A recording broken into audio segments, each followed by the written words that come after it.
obviously our riders look a little longer in the tooth than that. Yep. And we've got a number of people in it. Now, you said no canter. That means that... Well, and we're also going to see a variety of horses in here, right? Right. They're not all walking horses. No, these are going to be... Park pleasure horses. You're going to see primarily walking horses. Primarily walking. It's a park pleasure class, which is a walking horse class. And I apologize, folks. I am not well-versed on our walking horses. We usually have Deborah set up here and take care of all that for us.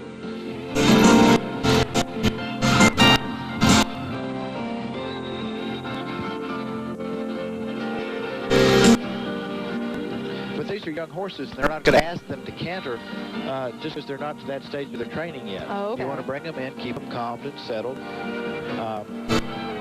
A park pleasure will also speak to the way that they're shod and how they're expected to move. Now, 4 and under, that's their age? Age of the horse. Okay. So these are the youngsters of the horse world just starting their show career. And you can bring them into rings like this. They're not expected to canter. They're not expected to have built-up speed or maybe even a set tail in a park pleasure.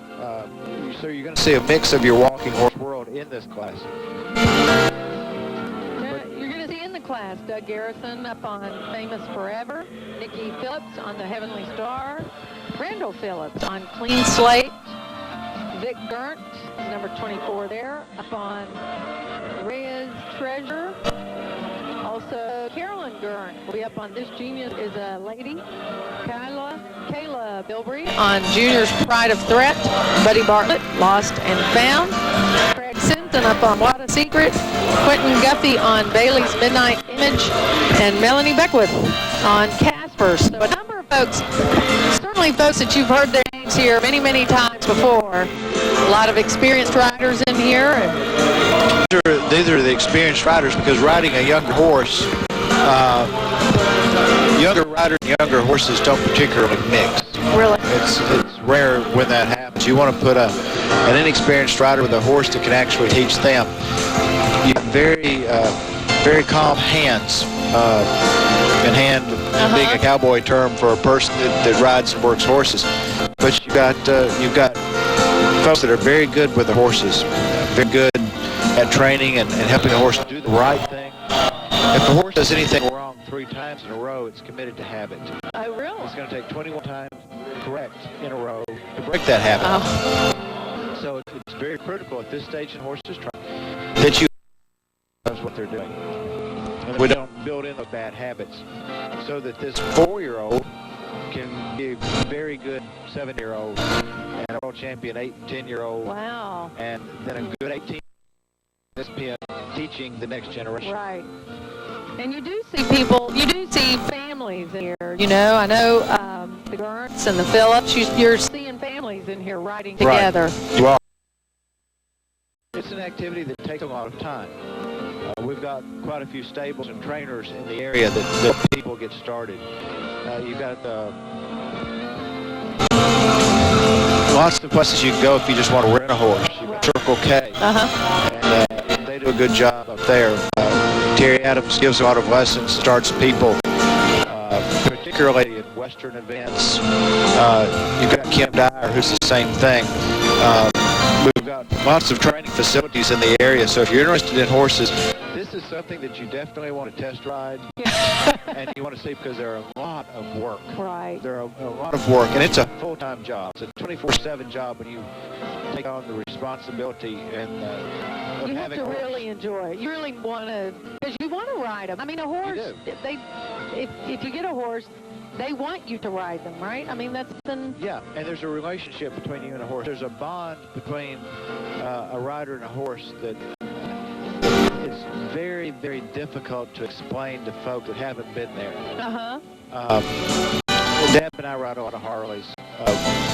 You know, and we've got a lot of friends that do that. We go on rides and we go all over the place. We really enjoy that. But and there's the relationship between a rider and a horse. As a horse. It's not the same. You're literally working with one of your best friends. Right. And the communications between these people. You know, we think of their hands, we think of people screaming, whoa, or go, or giddy up. The clues are so subtle, and you're working the majority of the muscles in your body. As we see our contestants move into the north stands and line up, cued with legs and feet and calf pressure, as well as thigh pressure, and how you set in the saddle, whether you're forward or back. Then your hands on the bit and the position, whether you're up or down. Kinds of horses and different styles of riding. Okay, it is a park pleasure class, so he's looking for a horse that is like that, a pleasure to ride, goes easy in a natural gait, and the walking horses are a separate subspecies than a quarter horse. They move laterally, not bilaterally. The whole left side moves, and the right side for a pleasurable ride, for something that you could absolutely ride through a park all day. That's the name of park pleasure. I see. Okay. And horses in the same age range. So these are all young horses. They were probably started when they were 2. The most they've had under saddle is 2 years. And that's really not a lot of time, then, No, right? it's not. Okay. No, it's not. Not to bring it in front of the lights and a good crowd. And a fair is always a special place to be because of the Ferris wheel and Right, something the in there music. that's like a siren. Yeah.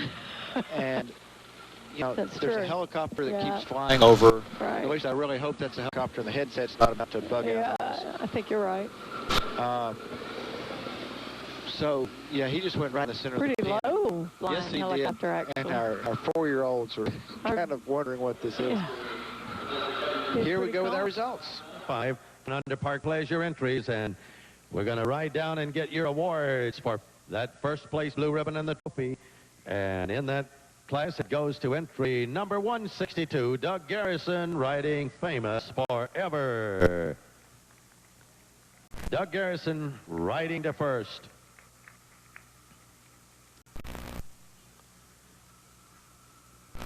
Your second place award, you're going to be riding in number 77, Randall Phillips, aboard Clean Slate. Randall Phillips rides to second on number 77.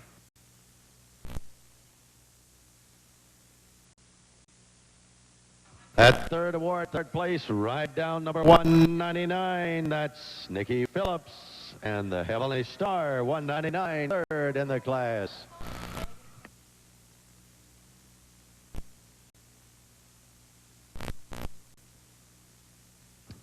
Fourth place, you're going to ride in fourth, 491. That's Carolyn Gurnt. This genius is a lady, 491. Carolyn Gurnt rides to fourth. And your fifth award, fifth goes to entry number 390, Craig Simpson. What a secret. Craig Simpson to fifth in the class, 390. All of these riders deserve a big round of applause for their contribution to the class. Let's hear it for them. Craig Simpson take home the 5th prize tonight. We did have one rider have to be excused there towards the end because her horse was acting up considerably. So, and that can happen. As you mentioned, they're young horses, and that can sometimes happen. Our counties do such a great job that the entry fees at a county fair show are not high. Right. So it makes for a great place to bring young horses. And you're watching some horses here that you're going to be seeing at Shelbyville possibly in a few years. Now we're seeing Doug Garris take his ride for glory there. He's taking his victory lap. Forever. Beautiful sorrel horse with a little bit of flaxen color in the mane, but definitely the flaxen in the tail. And flaxen is the lighter palomino color. On the sorrel horse would be called flaxen. Oh, that's beautiful. Now, I learned something. I didn't know that. It's called flaxen. Flaxen. Or flax, F-L-A-X. Now, that's not a built-up tail, is it? No, that's a natural tail. That's beautiful, beautiful horse. Got the nice long edge. You can see how far he's understriding with his neck end. And just really, horse has a very wonderful gait. That horse has a great feet in front of him. Coming up next is the lead line class. Now, this says 6 years and under. Is that the rider? 6 years and under? We're going back from 4-year-old horses to 6-year-old riders.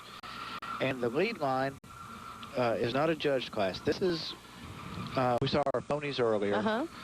And that was for the rider that's ready to take that next step. This is for before you get to the ponies. This is the training wheels stage of horses where we come in and are led through. And it gives our contestants a chance to get out in the arena, And Suzanne's going to interview our winner now from class number 5. And we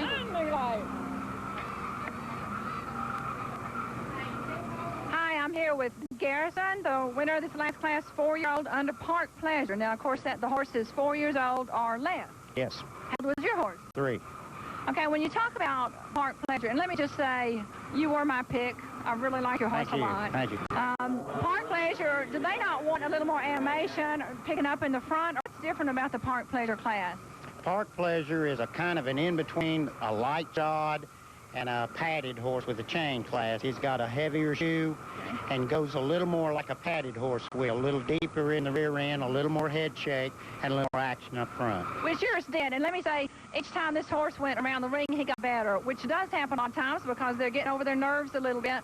Right. But each pass he made was better. And you're also the owner of this horse, right? Yes, ma'am. Yes. Well, thank you so much for coming up here. Thank you. Congratulations again. Thank you. Thank you very much. Okay, back to this next class. Great job, Suzanne. Really fascinating, and we enjoyed seeing that, meeting our first place winner. And rightly described the class for us, the good job they did, and the differences in the class going. Right. And how the horse, we talked about him reaching up under himself a little bit more. That's more of a cowboy term. But we're saying the same thing about how a horse moves. Okay, guess what? What? We have 2 pages of entries. So why don't you take the first one? And we won't be able to match names and numbers at this point.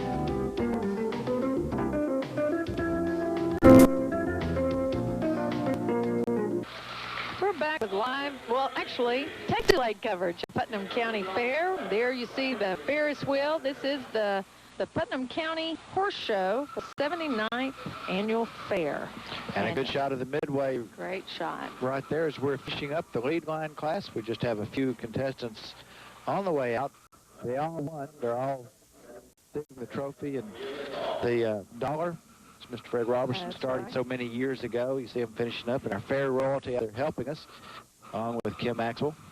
And I think Kenzie Burton is visiting with him right there. She's number 178.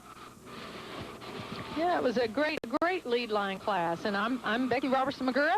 Along with Randy Adams, and we're happy to be with you again for your Saturday night viewing of the Thursday Night Fair. That's right. We were going to, I'm so used to saying, bringing you live coverage, but this actually is tape delayed. What's the first year we have been? That is. It is. But it's been nice, and I've had several people say they enjoyed seeing it tape delayed. I've had several people say they missed it being live, so next year we're getting some additional equipment, be able to get back to doing that live coverage for you. You have always had such remarkable equipment, and of course our WCT auction is a big part of that. Yes, sure is. We appreciate everybody helping us out with the auction and all the people that donated and the people that bought. But it lets you have this type of television coverage in the Upper Cumberland area. Absolutely. People talk about us being the star in the state, and we're the next great crossroads to the south. And WCTE is your television station in the Upper Cumberland area. Thank you, Randy. So be very proud of that and the job that Becky and her crew have done. And when you see them, you get a chance to tell them thank you. Well, I do appreciate you saying that. And the auction really is an event, a fundraising event that helps us bring local production. So when people support us there, it really does make a difference in the coverage that we can bring throughout the year. So we do appreciate it when people bid high. All right, coming up is this the 7th class or the 6th class? Oh, no, 7th class. This is the 7th class. Right, because we've been through the lead line. And that means this is... Not sure. There are advantages to it not being live. Well, what happened to all of our little papers? No, I don't know. Did I put them up? I think you organized us. No. Oh, here it is. Here we go. There we go. I did. I organized it. So after the lead line class, we have the Park Pleasure Specialty. Now, we saw the Park Pleasure for 4 and under, and our winner there talked to us about how it was kind of an in-between class between a light shot and a full-blown built-up class with the heavier shoes. We're looking for our horses to go a bit deeper, reach a bit under, a little bit more. And these are our walking horses. We're all ages now. We're not just youngsters, not just the 4-year-olds. All right. Not just the 3-year-olds. Not just the 4-year-olds. And we've got a big class here. Wow. We're Six, class number... six, or... That's the lead line. Okay, good. So class 7. We've got 10 people, All right. 10 contestants. Willie Breeding and Copies Dark Pride, number 107. Number 77 is Gary Bowman and Cutting to the Bone. 24 is Vic Burnt, and Rev's Treasure, number 597 is Danielle Johnson. Okay, let's see if I can get 3 of them wrong in a row. You're going to do this. And Wise Impact. Number 471 is Carolyn Gert, and this genius is a lady. Ed Henry is number 224, and Generators St. Patrick. Number 158 is Mark Trambley and Coco. Number 159 is Evan Trambley and Diddy. 442 is Buddy Bartlett with Lost and Found, and number 707 is Rooster Bean and Pride's Lucky Generation. That's your class, 10 entries, class number 7. We hope you're enjoying our coverage of the Putnam County Fair.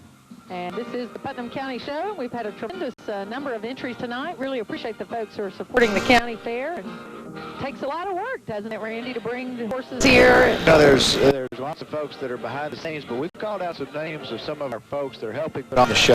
Right. Now, if you want to get your boat loaded, come help put on a horse show and be a competitor at the same time. Because it's a lot of work on both ends, and you can find both, but it's their love of the sport. Sure. And making sure that Putnam County has a county night. You're going to be viewing this in your homes on WCT on Saturday night. That's going to be the big open to the Royal Horse Show here at the fair. That's the closing night of the fair. So no, that's already been. That's already been? To the World Horse Show was last Saturday. That was last Saturday. Yes, Okay. and we already aired it. Well, they switched that. It used to be the closing event. Well, used to. Opening was the County Horse Show. Yes, that's right. That's right. So they've switched everything around. Now the pageants are on that opening night. Yeah, I hope you're recording this because you're not as crazy as we thought I was. Actually, the closing night this year is going to be motorcycles. All right. They're going to be tearing up Right the here main at the arena. There you go. So while if there are people at home watching the horse show, what'll be happening here in the center arena will be the motorcycles. And they had a great Open to the World Horse Show last Saturday night. Yes, they did. Suzanne and Martha Willis did a fine job. Tom helped them out. Absolutely. Had a number of people actually that helped them out, and I think they did a great job. This is a terrific class. Enjoying watching all variety of ages in this class and horses. Horses and riders both of all ages and all experience levels. And because it's a park pleasure, you're seeing some differences in tack and attire. Okay. You're seeing some Western attire, which is permissible, along with the traditional saddle seat and walking horse attire. Now, when you say tack, what do you mean by that? The tack, you're talking about your bridle, your saddle, cinch, eye straps, that sort of things. All the gear? All the gear on the horse? All the stuff. Okay. You tack up a horse. You have a tack department and you have a tack room in your barn. It's not to be associated with hardtack, which was the food a lot of the soldiers had during the Civil War days. And I don't know the origination of the term before you asked me that, because I could see the gleam in your eye, and I knew where that one was going. No. Now, Wayne Neighbors doing a beautiful job, as always, playing the organ for the show. I saw Wayne on television the other day. Did ya? Doing a commercial for organ donation Really? for our county court clerks in the state of Tennessee. Cool. Yeah. And of course, Wayne is always doing a great job at whatever he does. Right. Always. He's a good fella, and we're lucky to have him. We're really lucky to have someone of his talent. Well, I kind of miss him because in years before he's been right behind us. I know. And we can kind of throw things at him. Right. And he's on the all the way upside. across over there, and we can't pick at him, and Now, ringmaster tonight is Kim Maxwell. Our judge is Jason Todd. Our western judge from Jamestown is Kim Jo Stewart. Actually, Jason Todd is from Bethpage, right? And you see Rooster Bean, one of our committee members, as well as a contestant. He's got a nice ride going on. And I believe, is that Quentin Guffey? It is. And Quentin's doing a good job as well. Randy Atz, our co-host here for tonight. Randy, you've had quite an illustrious career in rodeo. So you've been in the horse industry for a very long time. Just want to let some folks maybe tune in right now for the first time. And I did not know until tonight that you'd been a professional rodeo contestant for 20 years. Did the whole circuit? Debbie and I started rodeoing a long time ago, and we rodeoed with the Professional Rodeo Cowboys Association, and Deb barrel raced in the Women's Pro Rodeo Association, and got to meet a lot of great horsemen and women all over the United States and from Canada and Australia. And we've had a lot of fun with great, Now, how did you get people. started? I mean, did you grow up with horses and doing this? Or? When I was younger, we had some horses, and Mom and Dad weren't horse people, but we had some land, and I just always wanted a horse, as a kid does growing up, and I was fortunate enough to be able to fool with a horse some, and Bob Perrin and Ray Abel. Ray was managing Tech Farm way back in the day in the old White House by the Red Burn, and he and Bob Perrin got me on a horse and got me started, and then football and cars and a girl by the name of Debbie and some things like that kind of got in the way. But actually, when Debbie and I moved back here and finished college, Debbie's dad had some property, and JD had a couple of horses, because Debbie always loved horses. And we kind of got back into the show circuit, working Western Pleasure, and of course being associated with athletic equipment. We began making some products. A man by the name of George Simpson came to work for us. And George was quite a horseman, and Dad was using his knowledge and letting George help using athletic technology to develop horse equipment. Wow. Got to meet people like Ari, Martha Josie, who have got the longest running rodeo schools in the world. And Ari Josie taught me to calf rope, and Debbie and I taught Debbie to barrel race. Then we both became instructors with the Josie schools. So yeah, it's been a lot. You really have done a lot of things. That's amazing. It's I've been really blessed to be around a lot of the folks I have, and to get to enjoy these beautiful animals. I don't care if they're walking horses or horses paint. I pick on Appaloosas. It's okay. I still love them. But to get to be around this magnificent creature and the people that are associated with them, and it's really been a lot of fun. Are horses really intelligent creatures? Are they very intelligent? Very intelligent.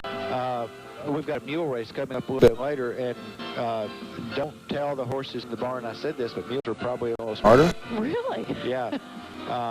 But horses are extremely intelligent. They bond. There's a relationship to a horse that people develop. You see Rooster Bean got a good ride going right there. His posture, position is just excellent. And Rooster does a lot of training in the upper common area, and he's been doing it for quite a long time.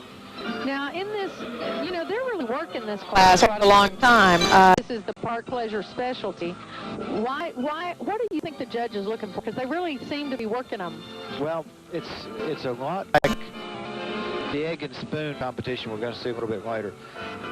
We've got what we call a tight class. Everybody, you've got 10 contestants. You can probably only discount 2 of them just on initial. So as you get started into this, the judge is trying to make the decisions. He's really having to pick them apart with a fine-tooth comb, and you're having to give each rider a good look. You're looking at the balance, the gait, the horse, how they're handled, their stride. If they are the Park Pleasure, if they're reaching under like they want them to, but not too much. If they're shot like they need them to, but not too much. You're looking for mistakes. You're looking for that off lead. You're looking for not picking something on cue. How much is it taking to cue that horse to get him to do that particular at that time? It makes it tough. So you start by process of elimination and work your way back, and you award points in different categories depending on how the judge is trained and how he works. I imagine Jason is working in categories and awarding points in different areas. Now he's going to and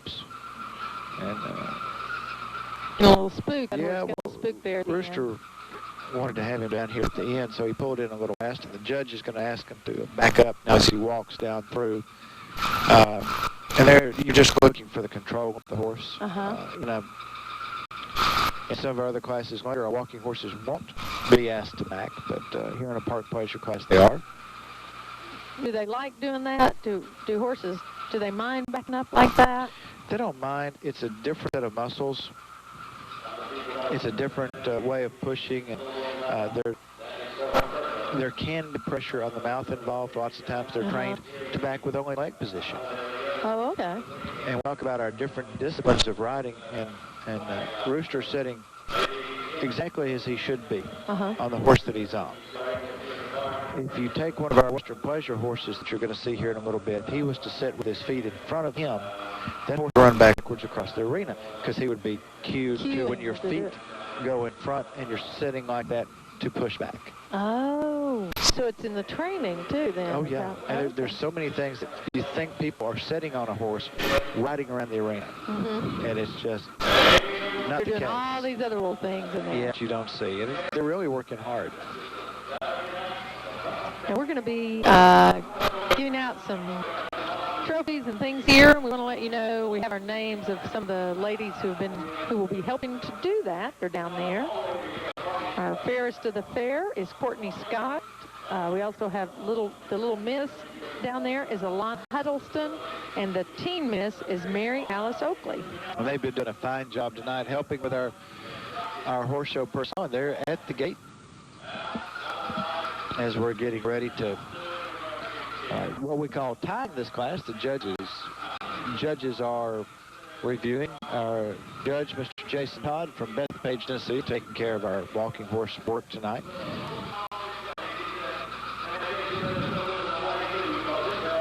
We'll have our results coming in. Oh, are they now bringing them in? Well, they don't do that anymore, though, do they? They call them in? Well, they have called them in, but looks like it looks like they're bringing them in this they're time. bringing them in. I think Drew's in the middle of a joke. I'm not sure. Oh, okay. Being the master of ceremonies that he is. Right. Well, we hope you're enjoying our coverage of the Putnam County Fair here tonight. This is the Putnam County Horse Show that you're watching. So all the contestants are from Putnam County. They all have to be residents of Putnam County. So we're fortunate in Putnam County to have the talent of horse people and horses that we do. So it makes for a great show. Absolutely, and I understand that the Open to the World Horse Show was really great the other night. They had a lot of contestants. A bigger show than we have had in a while. It's good warm-up for the World Championship shows in Shelbyville coming up. Right. So it's a growing show. People are really learning about it. They have good judges. The ring conditions are great. The Putnam County facilities here are very, very nice for showing. You know, parking's good, trailer access is good. So it's a good place to go for your warm-ups. And it's, on its own right, it's become excellent. Absolutely. We'll see who's the winner for this. And it looks like Mr. Bean's going to be our winner. Number 707 with Pride's Lucky Generation. And you see Rooster there coming up to our Miss Teen, I believe. It's going to be Mary Alice Oakley.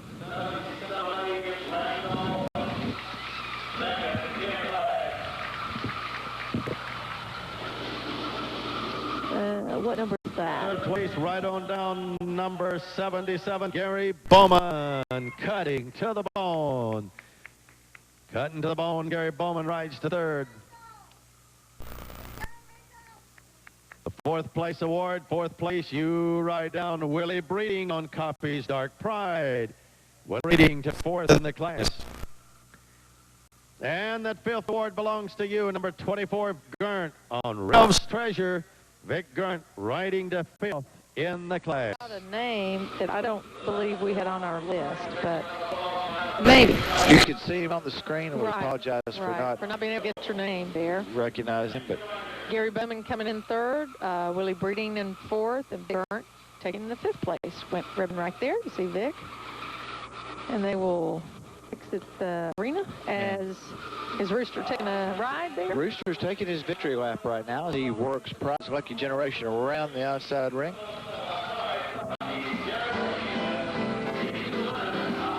The owner of Bean Stables here in Cookeville, Tennessee, and one of our committee members for the County Horse Show. Double duty tonight. And he does a lot of training for folks, doesn't he? He does. He's got a really nice facility out by Wood Golf Course. And well, I'm pretty sure Suzanne will have Rooster up here in just a minute if he doesn't have to run right to another class. Right, that may be possible. Now, coming up is a class that you're really familiar with, isn't it? It is. Adult Western Pleasure. It is. Is that what we've got next, maybe? Our next class is Adult Western Pleasure. Class number 8, it says quarter horses, but I think we may see some paint horses and Appaloosa or two. This is not a bridge show where we would check the registration papers. Oh, okay. We're looking for a quarter horse style or Western horse style. Again, talking about the gait of the horse as opposed to a walking horse where they move on diagonals versus moving how we move on a quarter horse, which is left, front, right, rear. And we prepare for them to come in the arena. We're going to go here in just a moment to Suzanne Bissell, who had Rooster Bean with her, I believe. I'm here with Rooster Bean, who just won the Park Ranger Specialty class. And I thought that was a great show you made on this horse. Thank you. Tell me, did you possibly win with this same horse last year? Yeah, well, this same horse we won the same class with last year. Are you the owner, trainer? Did you just train him or what? Well, the horse really belongs to my wife. We raised him on bottle, and that's her horse, and I do the training. Well, now, wait a minute. Why isn't she out there showing it then? Well, I've been trying to get her to show. She just won't ride in them flat saddles. Now, I know we talked earlier about what park pleasure means, so forth. When we talk about specialty, you're talking about canter, is that correct? Canter. How old was the horse that you were showing? I believe he's 6-year-old. Oh, so he's young. Well, congratulations again. Are we going to see some more of you tonight? Yeah, 3 or 4 more times. Okay. Quite as fast. So, if our pleasure horse winner was to take a victory lap, we could all go get a Coke and have a nice break. Nothing against the horse. Right. Doing what he's supposed to do. They just cover ground a little slower, and that's how they're trained to. They really slow these horses down. Now, Kimmy Joe, rodeo background, was probably looking for a little more of a working style horse, because that's what he likes to do with them. And that was reflected in his choice. Great job. I just thought she did a wonderful job, and Suzanne is going to have an opportunity to speak with Renee here in just a few moments. So as we get ready for our next class, which by the class coming up, so as we get ready for that, you see I'm starting to come in the ring here in just a month. We're going to have a chance to visit with Suzanne.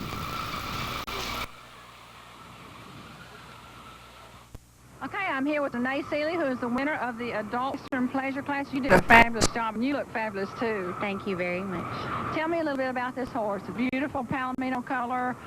Did you raise this horse? Have you had it long, or what? No, I don't raise this horse, actually. We've only had this horse about 2 months.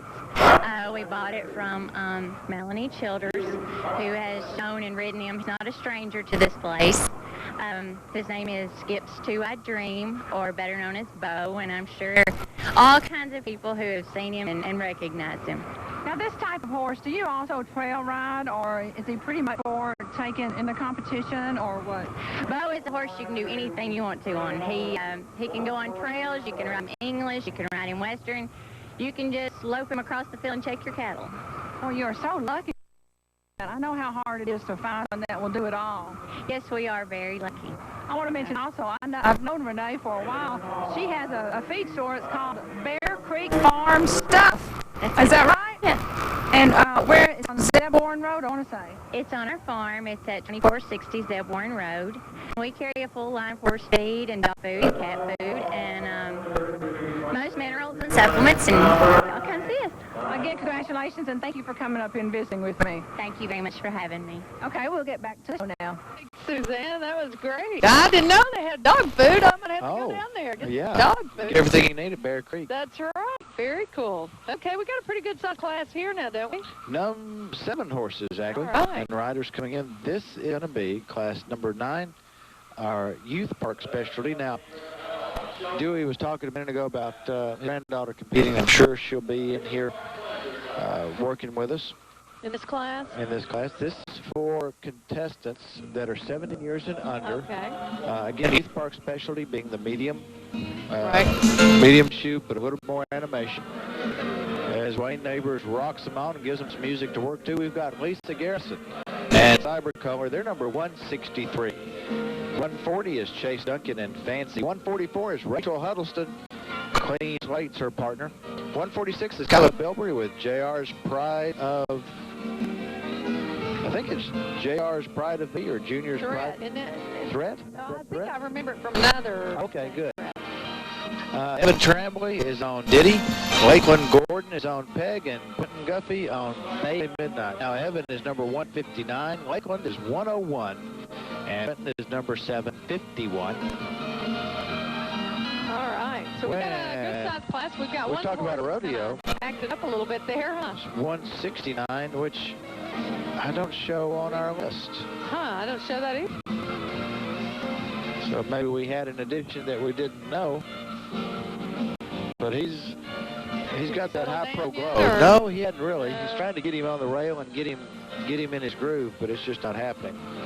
Some nice, pleasant-looking little ride going on there. Well, Lakeland is doing a good job right there. Now, these are younger riders. Sometimes the more experienced horses. You see a lot of the horse names that we had in other classes. Right. That horse is experienced, and we're trying to bring our next generation of champion. Rachel Huddleston and Lisa Garrison both make a nice show. They're coming back around on this side. Really have some beautiful horses, I'm telling you. Rachel Huddleston's horse is gorgeous, black, stunning. They're doing just a great job. Really great right ride. down in front of the both grandstands right now. Sarah, there you go.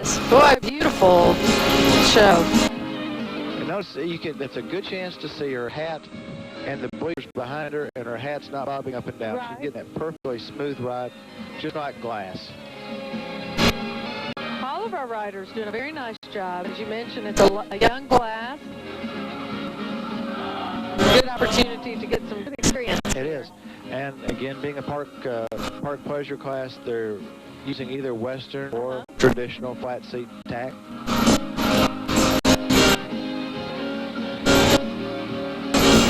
There you see Lisa Garrett just passed by, and a number of our other, Caleb Bilberry. Really a number of excellent rides in this class tonight. And it's a variety of dress. You've got your Western attire all the way to your day coat. That's right. Which is your brighter color. Your evening attire, which would be your darker, more traditional dress. Makes it just a lot of fun. You talk about the animated motion, reaching under. Right there is a perfect example. Now, when you say reaching under, is that the back legs? That's the back legs. You're getting a little bit more reach up under them. Comes from having a more moderate shoe weight, which increases the range of the front foot out. And if I want to reach further out with my front foot, I have to reach further under with my back. And now, earlier, just in comparison from the Western class that we saw just a few moments ago, the horses' heads were so low and straight. They were just almost parallel to the ground. And in these horses, their heads are bobbing. Yeah.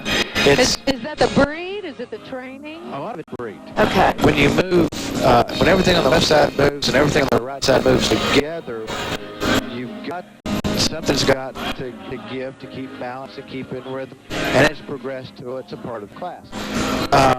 On the Western horse, the Western pleasure horses are really trying to be very quiet with a very low headset.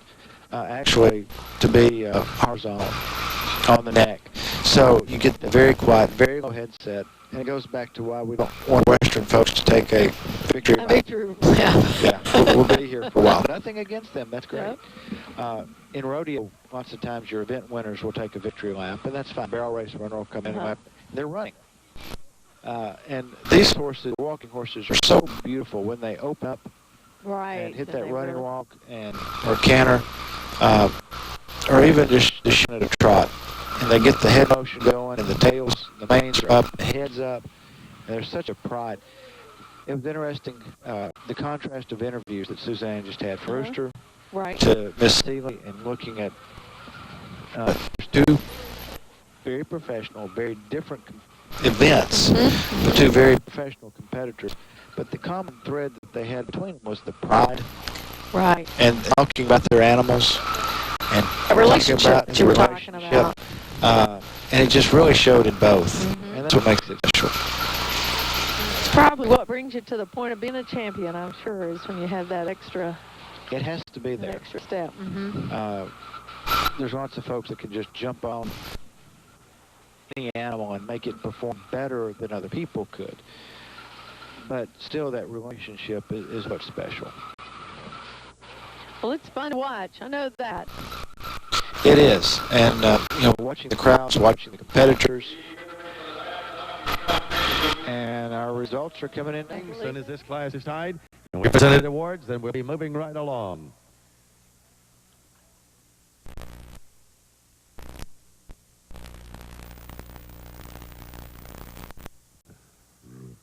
We're presenting awards now in the class.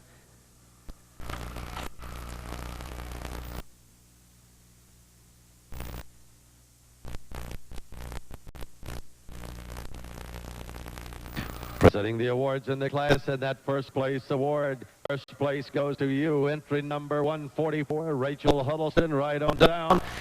Rachel's riding clean slate to first place in the class.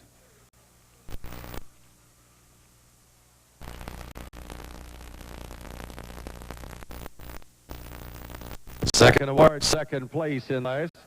Second goes to entry number 163, Lisa Garrison, riding Cyber Collar. Lisa Garrison to second. Third place, third goes to 444, Kelsey Sodas is the rider. Kelsey Sodas to third. Number 159, Evan Tremblay rides to fourth, riding Diddy. Evan Tremblay right on in for fourth. And that fifth award, fifth, goes to entry number 140, Chase Duncan, aboard Fancy.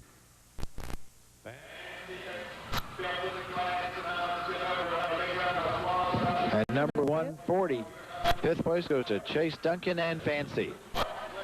There you have your winners. Kelsey, we apologize for not having your name there. We didn't have it on our list, but congratulations on your third place. One thing you look for when you're looking at the results is you want to see consistency in your judge, and that's how you know you've got a good show.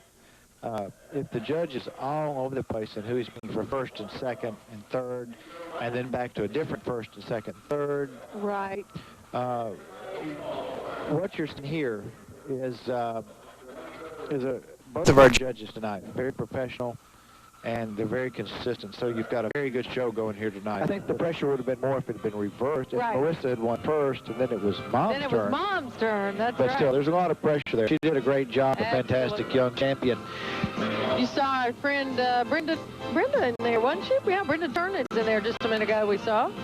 Well, we're going now to the class number 12. That's the adult light shod pleasure. No canter is going to be required. We've got 16 contestants. Mary Choate and Midnight Firewater, number 17. Tommy Birch, Tommy Bushy. It's getting dark, the eyes are going. Bowie, is it Tommy Bowie? Okay, let's call him that. Number 118, riding Big Red. Jared Fye and Generators Red Spirit, number 169. Vic Gurnt and Rev's Treasure, number 24. 471 is Carolyn Gurnt, and this genius is a lady. 597 is Danielle Johnson, and Wise Impact. Rooster Bean, number 707, with Threats Pride of Texas. Buddy Bartlett and Fulmer, number 442. Nick Phillips is number 199 with Hard Feelings. 152 is Kevin Green with Gypsy's Falcon. 186 is Mark Johnson with Dre. There she goes. Mark Rambley and Shy. Did he? Yeah, okay. 158. 155 is Melanie Beckwith with Armed Lawman. 71 is Quentin Guffey with Bailey's Midnight Image. And number 15 is Brenda Turnage with Superior Grant. And Jim Miller was in as number 6 and as our 16th contestant, but he had to be excused early on. His horse just did not want to cooperate. I guess it was that bat in the bucket. Probably was. He knew there was too many turns. Well, he was scared of rabies with a bat out in the arena. That was it. So we had a big class. A lot of A lot to show here.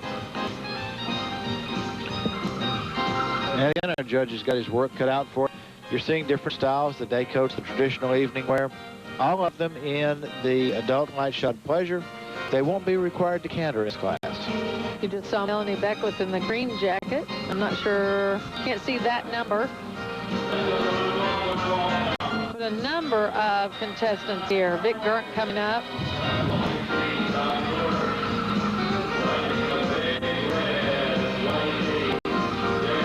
And again, you can see the really nice smooth gait. Again, against the stands, there's no movement of the rider's head at all. Just like riding on a magic carpet. Yeah, it's really fun to watch. And the professionalism, I'm so old American, the professionalism of our riders, all of our age groups tonight have made it look so very easy. Right. As Rooster Bean. They really have. You were absolutely right about that. They've just done a remarkable job. And, you know, this is a county show. Not much entry fees. If you win the whole thing, you're going to win $50. Right. They are not trying any harder or any less hard than if there was $1,000 added to the class. Well, and I'm sure when you consider the time that they've spent to get here, even if they win first place, yeah, it's not like they could recoup that money, not probably. at all. But that's not, I'm sure, I don't know because I haven't shown in many years. And then we just showed like in the little classes, you know. But I can't imagine that it just doesn't take a lot of time. But the reason people do it is because they just love it, right? They do. And there's a competitive nature. They love their athletic, the four-legged partners they're working with. And I always refer to everybody that comes to the ring as a champion. Right. Because you've done all this work before you get to that point. And the hours of work and the dedication are, I'm not going to say there's no difference, but there's very little difference in first and 50th place. Right. They're all champions. They put in the work, they put in the time, dedication, and they deserve the title. Some people are world champions, but they're all champions. Yes. And there's a dedication. And competitors will compete for a nickel. Yeah, it's not about the money, is it? It's not about the money. I don't care what the money is. I don't care. You can do the economics. Right. If you always scare yourself sometimes, do the economics. But these are competitors, and they work very hard, and they're very proud of what they do. And that shows in the interviews that Suzanne does. It really does. Suzanne does a great job.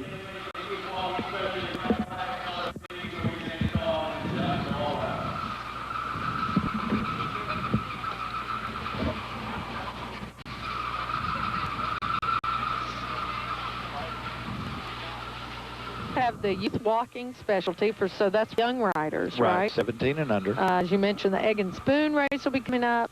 Also, the best lady or gentleman rider, and there are a number of people in that category. I looked, and it's a big category.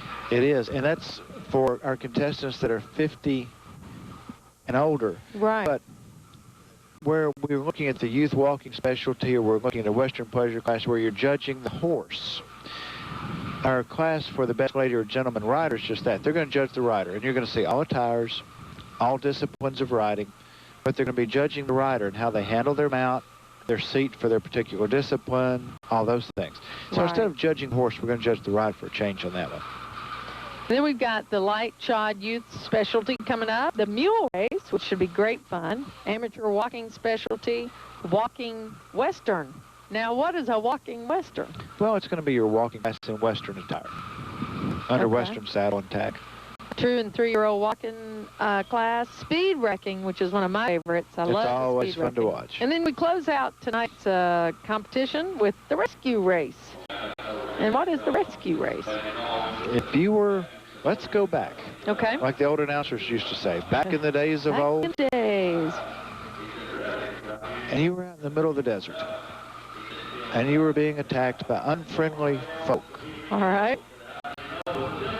And something happened, and your horse threw a shoe, or he fell, or you fell off.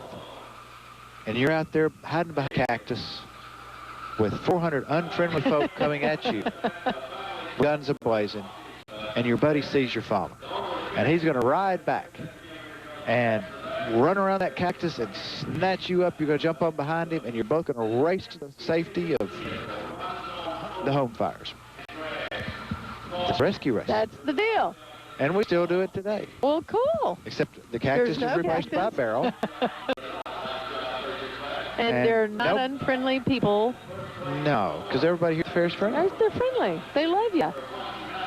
So nobody's going to shoot at you. And you're racing against the clock. I assume it's a timed event, too? It's a timed event. Okay. All right, our first place winner there is... Well, we just talked all through that. Who was that? Number 199.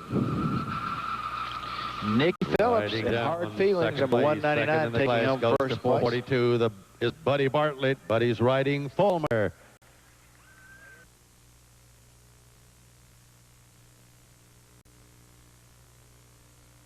Third award, third goes to Rooster Bean, riding Threats, Pride of Texas. Rooster Bean to third. That fourth award, fourth goes to Daniel Johnson and Wise Impact 597.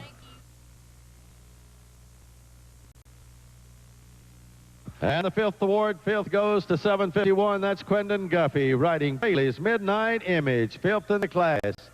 Thanks to everybody for your contribution to this class, the Adult Light Shod Pleasure. Quentin Guffey with Bailey's Midnight Image take home the fifth place. They're number 751. That was a very good class. It's a great class, and we'll see Quentin here pretty soon. Well, towards the end of the night anyway, in that speed tracking class. Oh, yeah. I'm sure we'll see him back there. And we'll see a number of these folks come back in that egg and spoon. Well, we've got lots of things still to go. Yeah, they're going to get a little contrast in the styles when you're watching a walk horse versus a quarter horse and the difference in the gaits we've talked about. I don't think you'll see any of the ponies. No ponies? From earlier tonight, as rough as they were. We may see a few. That would be an interesting ride, wouldn't it, if you saw that on that egg and spoon. We have to bring you some more interviews here in just a little bit, get some folks up here to talk with you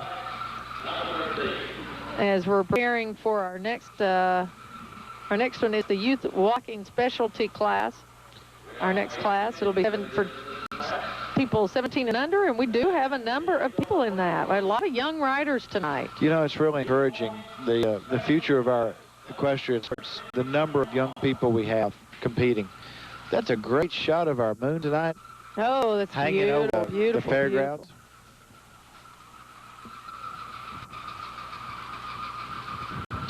We don't really have chickens in the background. If you hear something chirping, it's the fan behind us. I think it's fixing to lose a bearing. And as we bring our class in,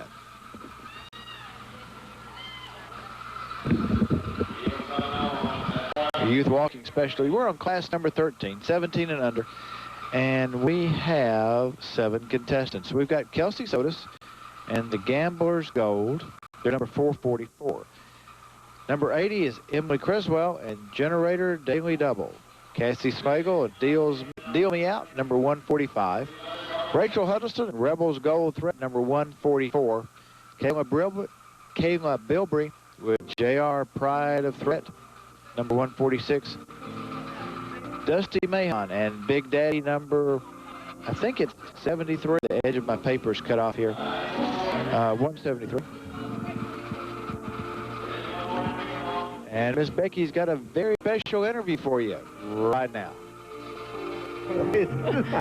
Hey, now we've got Leo Brown over here. Leo, I know I caught you off guard. I know you just came out to watch tonight, not to be on TV, but thanks for coming over. Well, I appreciate it to be out here tonight, honey. Well, we love you, you know that, and you are embodied this fair. This is you. No, I don't think so. You, I love it. no, it's the truth. I love it. You've been out here watching a lot? Every night nearly. What do you think about tonight's show? I think it's a great show.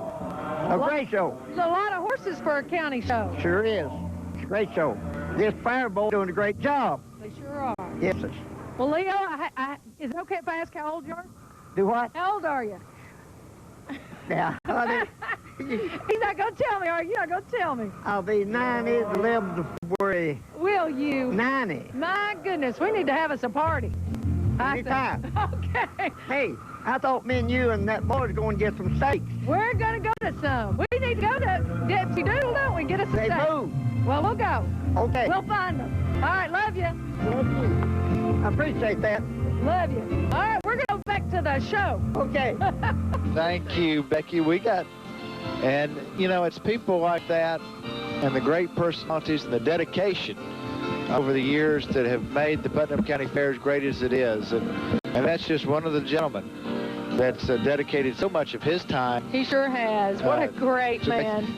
90 on the 11th of February. Isn't that something? I hope I'm doing that good. I tell you, he's amazing. He really is. He's been out here. He was telling me all about the mule show last night. And, you know, he really is so instrumental in the coverage that we've provided all these years, because early on, Leo really made a case for us to come out here and cover the fair, and was very vocal at that, and we just appreciate him so much, and he's done a great deal for really the fair and so many things in our county. And it shows, you know, he's out here tonight not for any reason except he likes what we do. He likes to see the fair, he likes to see the competition, and he's thoroughly enjoying the horse show. No, he absolutely is. Now, we've had a rider down off the horse. I'm not real sure if she fell off. Number 145.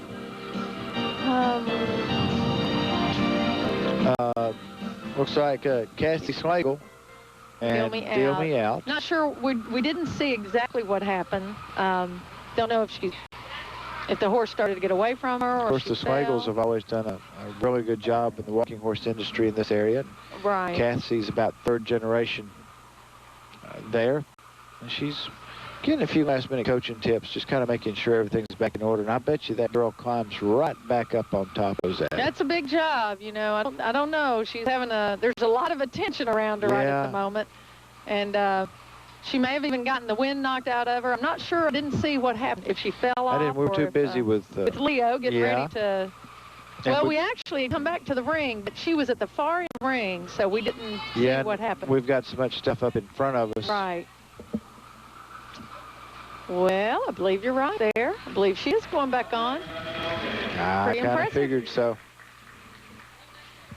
Very impressive. Catching her breath. It's going to be tough. That's a tough thing to do, but you're right. It makes you... will make you a stronger rider, I'm sure. Well, she is. She's hurting a little bit. She must have slid off the saddle. Well, I think she hit the ground pretty hard. Did she? That's a fall. It's a long way. I mean, she's on a big horse, and she's a little girl, so that would definitely be a fall. So our judges have stopped the class. Just ask everybody to wait on the rail. I believe she's going to ride off, but I believe they are going to maybe escort her, because she is having some problems with that one arm. And we're going to check her out. And, of course, we always have our paramedics from the Putnam County Ambulance Service here on the grounds with us in the unfortunate event that we do need them. But we appreciate them being here. She's going to slip on out. Of course, the Slagle family, as we said, has always done such a fantastic job with the walking horse industry in this area. Absolutely. Been a big part of it. And Cassie did a great job getting back up there. And well, it says a lot of the character of the young lady. Sure does. The character of the family, that she's taking that ride out. That's the hardest ride in the world right there, is you know you're done, you know it's over, you're hurting. Yeah. What hurts worse, your pride. Right. Because I promise you, when she woke up this morning, she did say, I'm going to get down there by the women's building and crash. Right. You know, she was dreaming of blue ribbons, trophies. Yeah. And that's a hard walk. But the character to build the champion will be the next time we see her in the class. We'll probably see her in Egg and Spoon here in just a minute. Yeah, I bet you're right. I bet you're right. And we've got a lot of good riders in here. Wayne Neighbors strikes up the ivories, and our contestants go to work. And there you see them. Now here we are using the built-up feet. This is a youth walking specialty. So it's the first time tonight we've got to see set tails, the built-up feet, and they're really getting up under themselves here with lots of head action, the manes flying, and just getting some beautiful rides. We've got a lot of, in fact, a couple of the winners that you saw in the previous class. Rachel Huddleston, I believe, is back in here. She's back in there again. Kelsey Soda's in the ring. Lisa Garrison, Kelsey Soda. So a lot of folks who were winners in our previous class are back in. And doing a great job showing. I tell you, this is going to be a hard one to judge. I would really hate to judge. That's a gorgeous horse that Dusty Mahan is on. Yeah. Big Daddy. Look at that horse. It's gorgeous. Really nice horses in here. Great riders. And, you know, when you think these riders are just 17 and under. Right. Pretty impressive. It's very impressive, and it means that they've had the coaching and they've got the horse underneath them, but they also have the desire themselves. Now, they took a turn. They had them turn go the other direction, right? They reversed and continued their gait.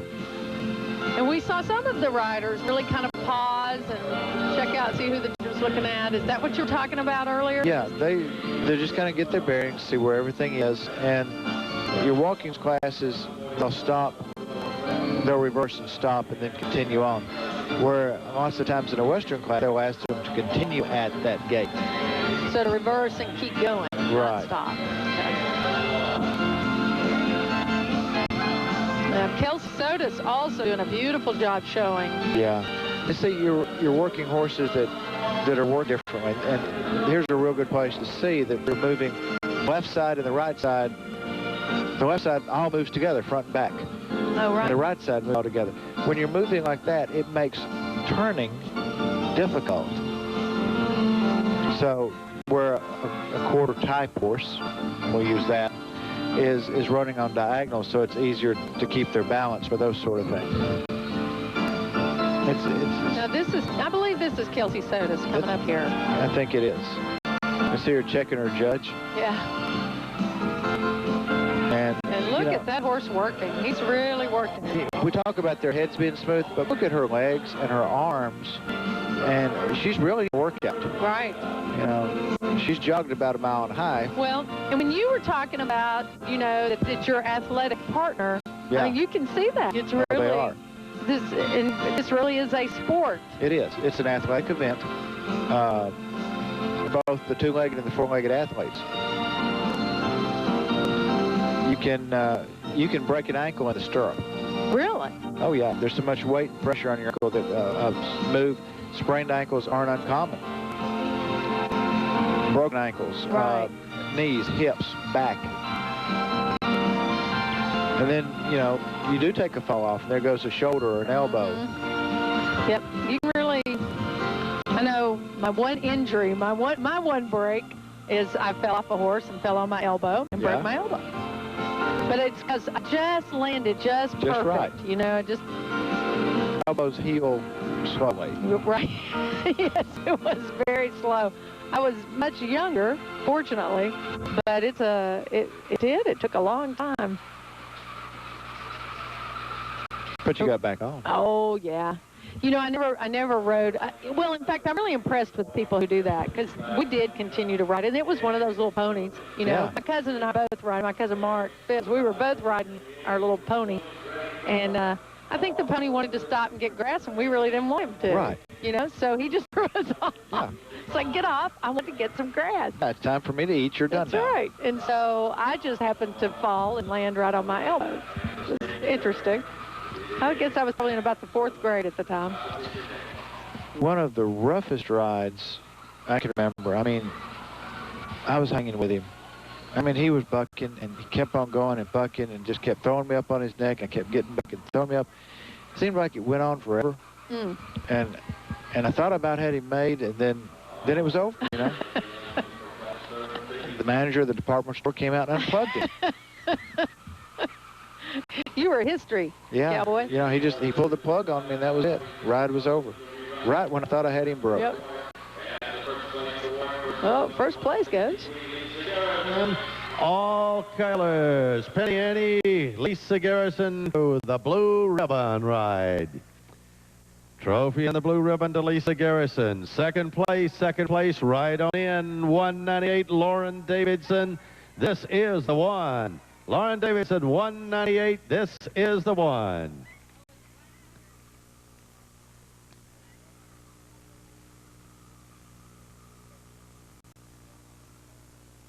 Right on down for the third place award. Third goes to 144. That's Rachel Huddleston riding Rebels Gold Threat. Rachel Huddleston rides to third. Riding on in for the fourth award, that's you, Kelsey Sodas. The gear vaulters go 444, and Kelsey Sodas takes fourth. And the fifth award, fifth to number 80, Emily Criswell. Generators Daily Double is fifth in the class. Criswell with Generators Daily Double, fifth place. Again, so much consistency across the board. Absolutely. Great show. And we are going to get a chance to see Lisa Garrison take a victory lap here on all colors. Annie? And she did a great job. She sure did. And she came in, I believe it was second or third in that previous contest. So certainly has had a great night. And, well, that's just a beautiful picture right there on your screen now. It's the pride of the Tennessee Walking Horse. And you are watching the Putnam County Fair. This is the Putnam County Horse Show that you're seeing tonight. The Thursday night edition. That's right. Being brought to you a few days later. So maybe you were even here and got to go back home and watch it. However you're here, we're happy you're here. That's WCTE, your station in the Upper Cumberland. You know, I do appreciate you saying that, Randy. There are only 350 PBS stations in the country. Really? Yes, and one of them is here in the Upper Cumberland. And I always say that, and people are just amazed at that there are 350 in the entire country and one's here. And that is no small feat, I don't believe. Not. So I do appreciate it when people recognize that it's a great thing to have your own PBS station. And just the fact that you're here, but the job I'll do. Thank you. Well, we're very appreciative of our general manager, Ken Gary, has been very supportive of our coverage, our local coverage. Richard and Donna Castle certainly started that legacy years ago, along with. Now, it may look like Ben has got his thumb on that egg, but he doesn't. It's actually just above it. Yeah. He's not touching it. It's a little balancing technique. They did really well to stop. Oh, yeah. It's balancing to hold your thumb over. Yeah, you can, instead of holding your hand down, you get your wrist in a better position. Your thumb's kind of up above it. Well, this is a pretty good race we got going here between these two.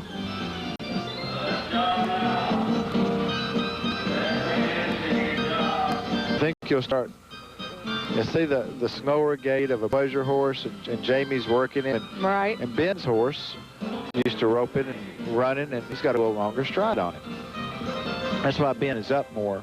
Oh, I see. Okay. Because that's how you would. That's basically the position he'd be in to rope. So that's why he's up a little bit more. And they reverse at a jog. Oh, there they go. And so, you know, whatever we can do to throw them off. Spook. There you go. We can bring them down here. Yeah, just put them back in front of the music. Yeah. And have Wayne play a little something for them. It won't rattle these two. I bet not. It won't rattle these two. Now, I'm sure the two young people compete against each other quite a bit, don't they? Well, they do. With each other. Uh-huh. A little different age classes. But, you know, just like they've competed against each other out here all week. Because they were competing against each other at the Mule Show last night. So, yeah. But if, you know, either one of them, if they needed anything, then the other one's right there. Yeah. Well, I'm really impressed. I think this is probably the longest egg and spoon race we've ever had. I don't remember it going into quite this long of a playoff. Oh, he lost it. And Ben goes out, and looks like Jamie still got her egg. So Jamie Demps is your egg and spoon champion for 2005 at the Putnam County Fair. That's great. Ben Walker's second. Thank you, Ben, for supporting the boys. That's right. Jake came in third. Jake came in third. We're not sure. He's shaking his spoon at her.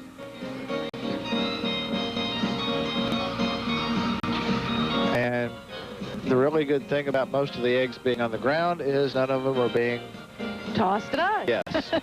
I knew what you were thinking. Well, you know, that's kind of a good thing about not being live. Yes, that's right. That temptation's gone. You know, maybe they don't think about that until Saturday when they're setting it home. Though.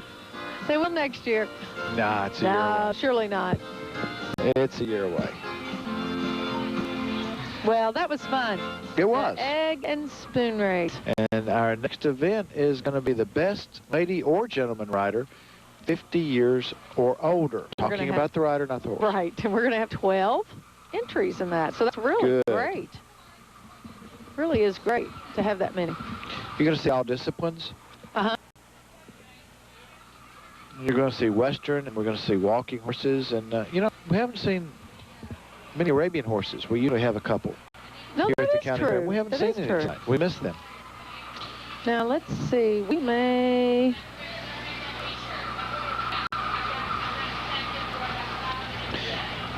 And it looks like we've had some horse swapping. Oh, yeah? Yeah. On this next class.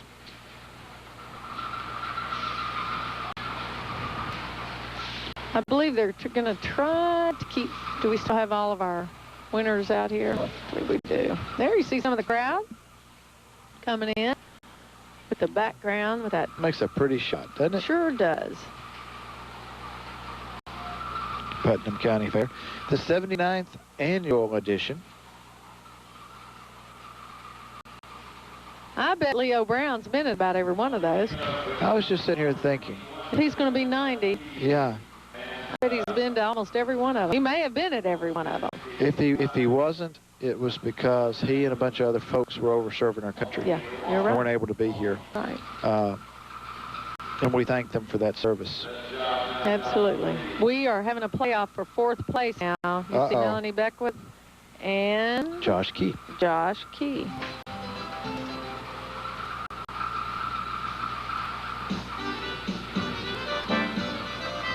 And Melanie is usually, she's right in the hunt for 1st and 2nd in this. Yes, she is. This is one of her categories. It is.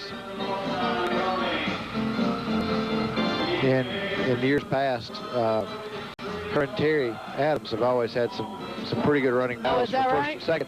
And you've always had the horse versus the walking horse. Oh. So that's always been kind of fun. I don't remember ever having 3/4 horses in the first, second, third. And I believe Melanie will come in 5th as Josh still has his egg. Just now dropped it. She got beat by Mule this year. Got beat by Mule. So he'll come in 4th.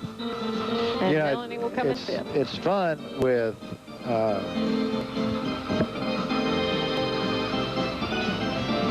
Suzanne Bassell coming up here with our 1st place winner of the egg and spoon race. That's Miss Jamie Demps. Right.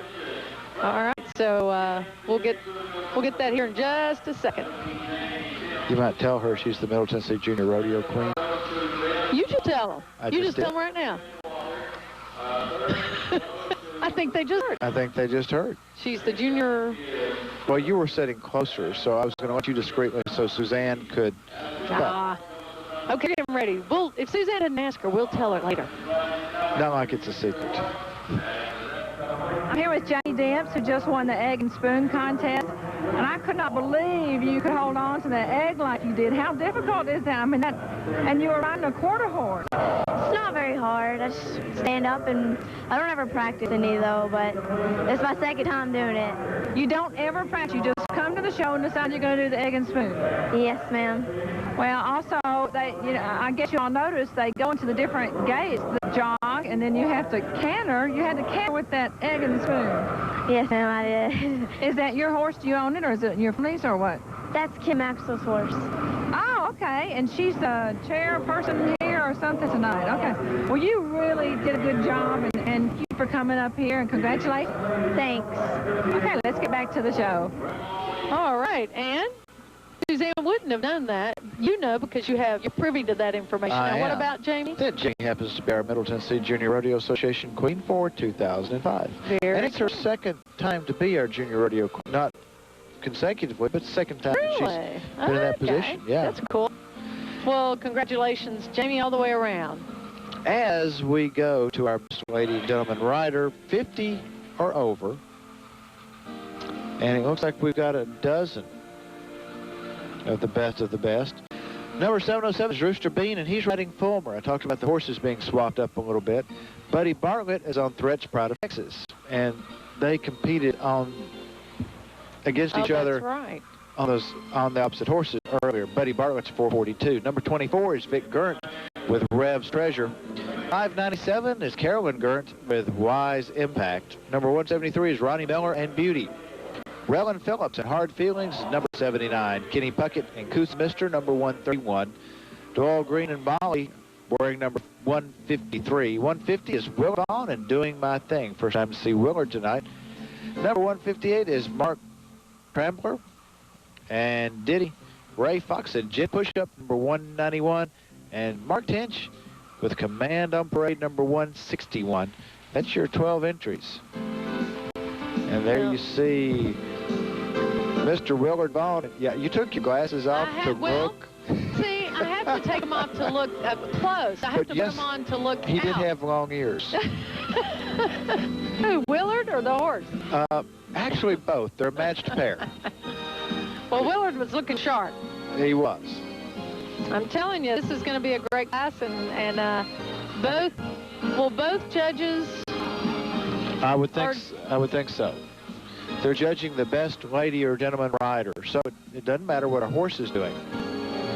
It's really about how well they're ridden. But it does matter how well the horse is doing, because if the rider's doing their job, the horse is doing their thing. So, And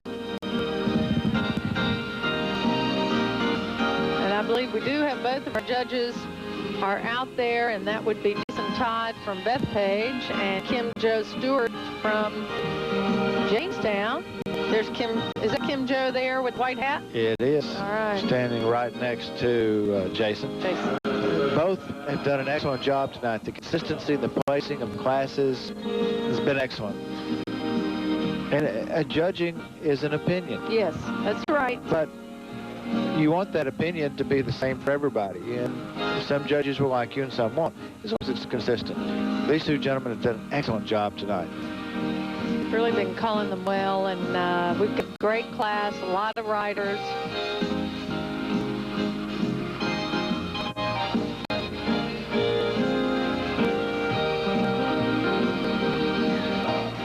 And there's Rooster Bean, and he's riding Fulmer.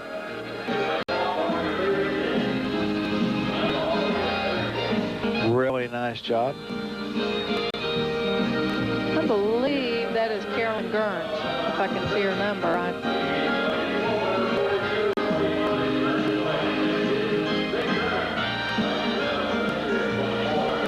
Willard's making a nice show. He's not on right now, but he really is doing a nice job. There's a lot of horsemanship in the ring right now. There's lots of experience in the saddle and in the show ring. Right. And this is going to be tough now. I'm glad I'm not the judge. They've all been hard, but this is really going to be tough.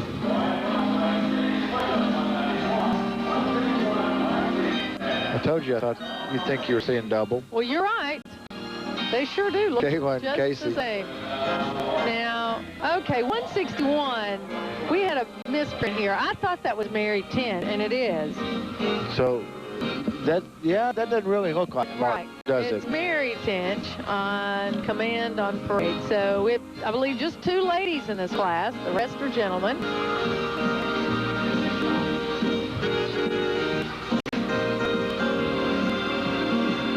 And you can see Miss Mary having a very nice ride. She sure is. Always does a great show. And there's Carolyn Gurnt, our other lady rider. And the different disciplines, both doing an extremely good job.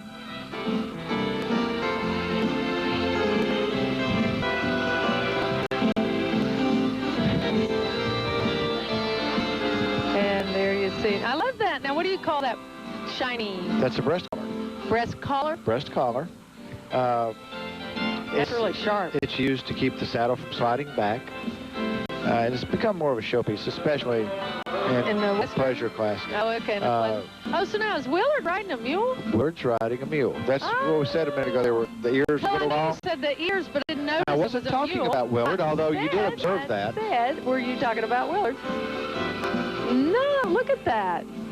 That's a fancy-looking mule. You go to some of the big mule shows, and it's just like watching any of the big pleasure shows, quarter horse shows. They move, they dress this, they just got a little extra ear on them. How about that? So, all the different disciplines, you're trying to judge the riders, and they're all riding Really well. their particular event really well, and we start. I just don't know. I don't know. I wouldn't be able to do it. Yeah, it's kind of goes back to the egg and spoon thing. You're That's waiting for right. somebody to drop something. That's right. Just waiting. That's why they're continuing to ride, I guess. Yeah, and Everybody's jockeying a little bit for position. yeah, you don't want to be bunched up. You want to be where you can really show the judge what you have, what you're doing.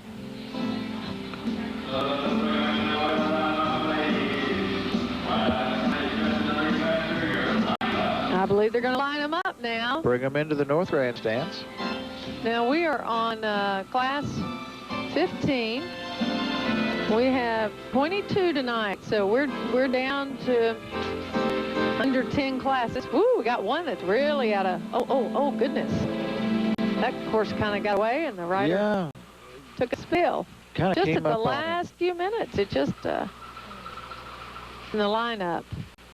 I hope he wasn't hurt. He looks like he's okay. Well, it's a pretty hard That's car right. right on your back, and the arena, although we talked about the ground being good, it's still hard. Well, it's softer out here where they've been running around than it is right out there. Right out there, it looks like it's pretty well packed. But, and that horse is not wanting anybody else on him anymore. Something's gone.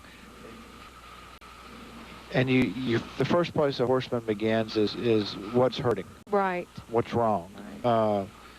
Where does the problem seem to be? Our judges, very courteously, have walked away. They're letting him get collected. They've made their assumptions on the ring, and they kind of turned away and let him collect himself, which is very professional of them.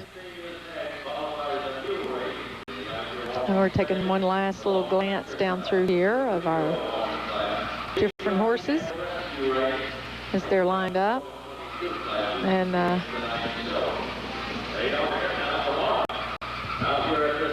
that's Roy Fox out there on Jenny's push-up that was taking a little bit of he took a spill, and the horse was, I think something was really bothering him. Jenny decided it was time to go back and get the oats. I'm done. Yeah. Something kind of like really was the pony you were talking about? Mm-hmm. Yeah. Oh, yeah. Ride's over. Why don't you go ahead and get off? We do want to invite anyone who's still watching tonight, and hopefully you are, because we've got a lot more great coverage coming your way, to come to our Stations of Imagination. That's a free family event, September 10th at Fall Fun Fest. It'll be held around the Cookville Square on Saturday the 10th. Now, of course, the festival is Friday and Saturday, and it's also the site of the Cookville Cook-Off, the big barbecue, Kansas City sanctioned barbecue cook-off, and Cityscapes Fall Fun Fest. And then we do the children's and family event all day on Saturday, so it'll kick off Saturday morning about 10 o'clock and last until 5. And we hope that everyone will bring their children and come down and visit. Well, Fall Fun Fest is such a neat It's a great event. It's a great event. Free. I mean, when you think that kind of an event is free and you get quality entertainment. Oh, you do. Yeah, Just great. sit around the fair. That's right. The main stage will be going right there in front of Joe and Tony Clifford's. Yes. Always gets commandeered to have the main stage. The next morning they go back in. Monday morning, straighten the pictures back up. Yes, that's right. From all the rock. They've had some great entertainment. And the barbecue you mentioned, it being Kansas City sanctioned, the barbecue rigs and the level of competition. They're incredible, aren't they? Yeah, and these people don't fool they don't around. mess around. It's amazing. And don't dare pull out a bottled sauce. No. They'll shoot you on the spot now. That's right. Motorhomes with matching barbecue trailers behind them that actually will come in and start on Wednesday. And get their fires started and start cooking and cook all night for the competition, and then we get everything else. That's right. Yeah, and then you got local people at Spring Creek Pie Company to provide them just a little sweet tooth for what you need. In fact, we've kind of picked up doing the dessert first just to make sure. Oh, have you? Yeah. That's a good idea. Entry number 191, Roy Fox on Jenny's push-up. Roy Fox riding in first in the class.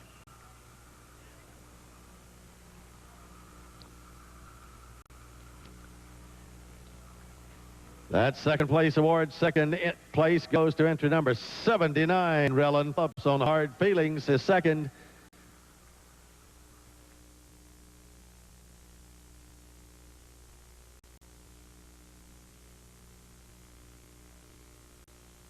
Third place, you'll ride on down 707, Rooster Bean aboard Fulmer. Rooster Bean is third.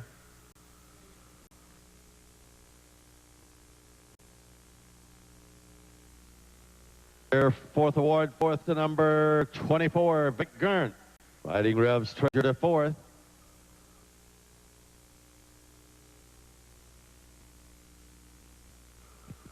And right in for the fifth place award, number 131, Kenny Puckett, riding Coosa Mister. Coosa Mister. He is fifth in the class. Let's give all of these riders a big round of applause. All of these riders doing their job and doing it well. And we appreciate your contribution to the class. Best lay your gentleman rider, 50 years or older, judged in that class. Light Shod Youth Specialty class will be called. You know, this could be available as a screensaver. I bet it could be. Yeah. Good job. We got our crews doing such a terrific job, and we really appreciate them, their hard work. Do want to mention one thing. If you come to Stations of Imagination at Fall Fun Fest. Okay. Which is September the 10th. September 10th. This is our 10th anniversary of that, and we're bringing Bert and Ernie. Really? The walk around Bert and Ernie from Sesame Street. So, really? Yes. How cool is they're that? not going to talk to you because they're the walk around, but we want you to bring your cameras and your children and come and take pictures, and adults too. If you're a big Bert and Ernie fan, come on down. Well, who's not a big Bert and Ernie who isn't? fan? I mean, you know, you have to be a Bert and Ernie fan. And it's the 10th anniversary. 10th anniversary of Stations of Imagination. Yes, how about that? And it starts at 10. It starts at 10. There you go. So we're talking about September now. Oh, at TikTok. Oh, Suzanne's playing out. The 10th anniversary, that's right. Oh, Suzanne's playing the TikTok. Hey, what about you, Wayne? She's playing the organ with Wayne. We've got the little hip motion going. Yeah, shame we don't have a camera back there for Suzanne and Wayne. She's too funny. She's doing good. She's cranking it up. We're bringing into the arena now the Light Shod Youth Specialty class. We have 9 in this category. 17 years and under for our contestants. And we've got Jared 5 with Jen's Red Spirit. They're number 169. Number 444 is Kelsey Sodas with Threat Sprite of Texas. Number 140 is Chase Duncan with Fancy. Number 80 is Emily Criswell with Artworks. 123 is Nicole Criswell and Papa's My... Papa? Kind of looks like that. I'm not sure. Number 189 is Lauren Sparks with The Heavenly Star. Kayla Bailey. Oh, let's try this again. Take 2.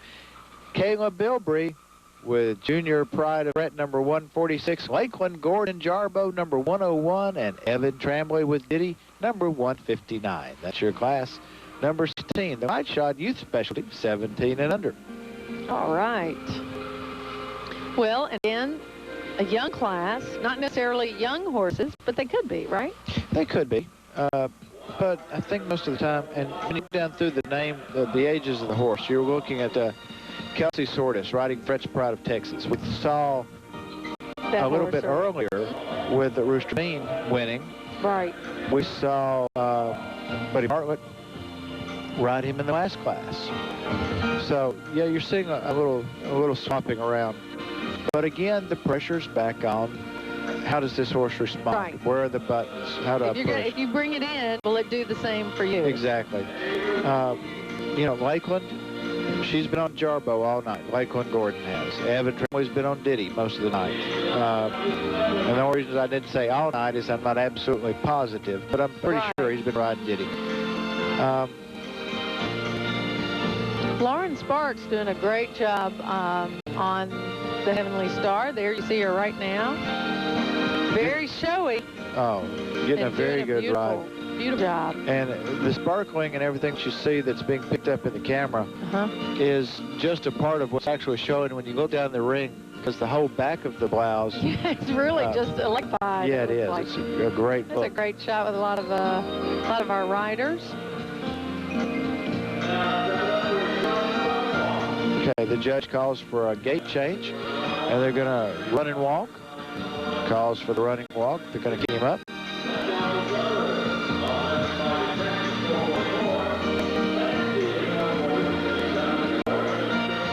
And that gives you an idea of the reflectology, I guess you might say. Yeah.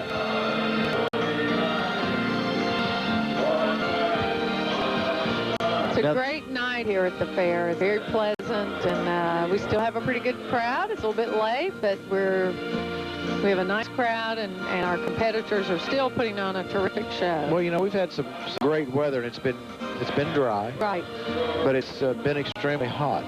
Yes, it has been really hot. And when these competitors got here this afternoon, it was heat indexes in the 90s, I'd say.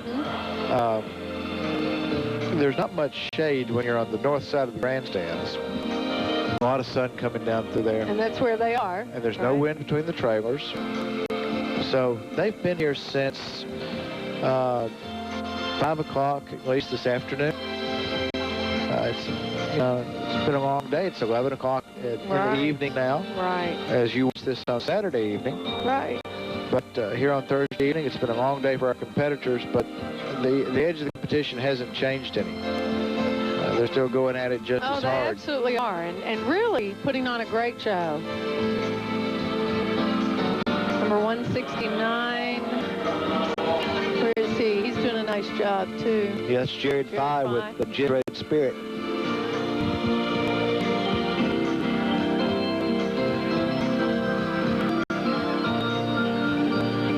And since they're in Putnam County, guess what tomorrow is? Tomorrow is school. That's right. Oh, yeah. How about that? They're going to kind of sleep like their horse tonight. Yeah, they're just going to kind of lay down, roll over, and flop a little bit. Time to get up again. They'll be right back up and back at school. Yep. Yeah, you know, that is I guess a disadvantage now that school starts so early. It's great when they get that October vacation, but boy, it used to be that the fair certainly was not going on when school was going on. It was always kind of where you came back. And when you and I were growing up, you kind of got to see everybody here at the before fair. school. That's right. And then you started school. Well, and then the fair was later. It used to be the fair was late August. And you're right, you'd have that week of visiting and coming to the fair every night, and then get Labor Day, and then you start school. And that's a good shot of our contestants pulling into the North Grandstands. A great shot of the bleachers here at Putnam County Fairgrounds. Really nice facility. They've worked hard on it, I know. It's a little bit of an illusion looking across because the 10,000 people are sitting on the side with the camera. Yes, on this other side. So you can't see all 10,000. Well, and on that side. Yeah, but the other side of that. Yeah, they shifted. Well, there were a lot of people here earlier, and there's still quite a few people. More kind of milling around, and still a lot down on the Midway. Oh, yeah. Midway will be cranking for a while, I'm sure. Well, the moon is just slipped over the horizon behind us, but the lights of the fair are brightening up the sky.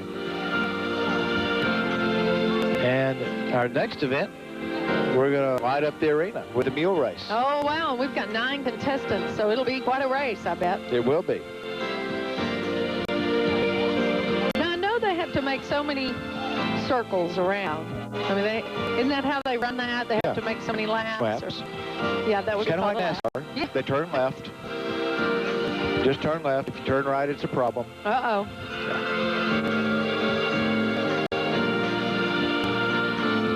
It's kind of like, how do you race a mule? You hang on and turn left. the rules in the mule race, and we'll get into that when we get to it. Okay. The rules of the mule race are just basically hang on and go fast. I was going to say, there's rules? Yeah. And if you're still there, then you maybe made it. And you cross the line first, then you win the mule race.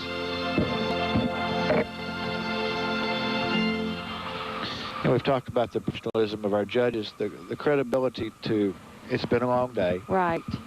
And the time that they're giving each class instead of just rushing That through really it this is. time of That night. really is true. You know, you get sort of late in the evening, and a lot of times it does. The judging gets rushed, but they really are, I'm sure, being very conscientious and taking the time that they need. If they need the time, they take it, and if they don't, they move on. They do, and we saw that in the last class. That's right. And they did an excellent job. They're very professional. So you we see will. number 140, Chase Duckett and Fancy. Fancy's moving around a little bit. Chase got him under control. He sure does. I like those chaps. Those are cool looking. In fact, his whole attire is really nice. It's looking sharp. Buckskin colored hat. Really matches the shirt and the chaps well. Mm-hmm. Belongs to you if you'll ride on down. Entry number 189, Lauren Sparks and the Heavenly Star. Lauren Sparks rides to first in this class.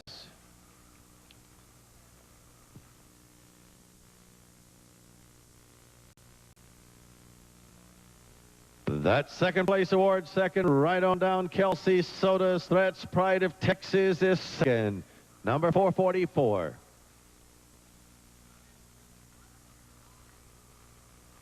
Third place goes to 123, Nicole Criswell. Papa's My Papa to third.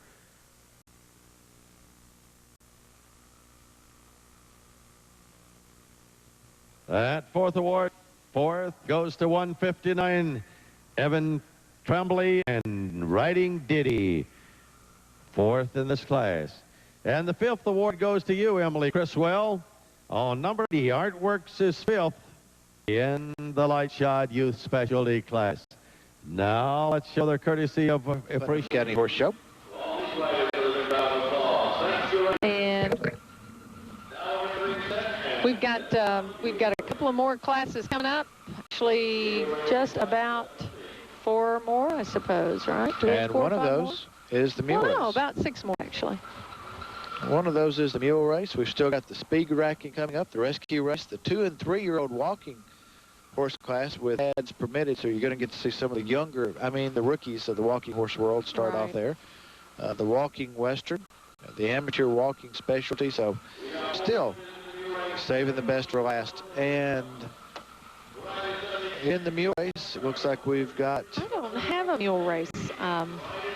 No I thought mule this race. was the mule race, but it isn't. Well, I was looking over your This shoulder is at the amateur names. walking specialty, so I don't think it's a mule race sheet. Let me just look and see if I've lost it somewhere.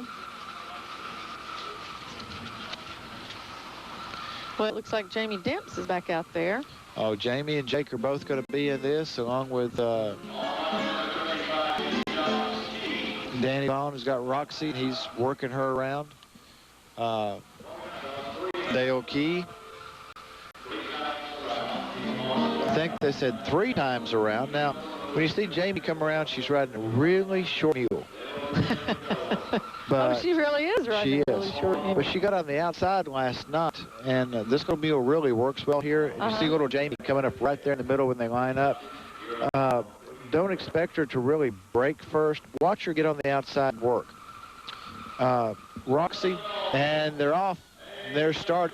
Man, some of them are right on the inside. They're Roxy cutting it close. and, Look at that little mule. Yeah.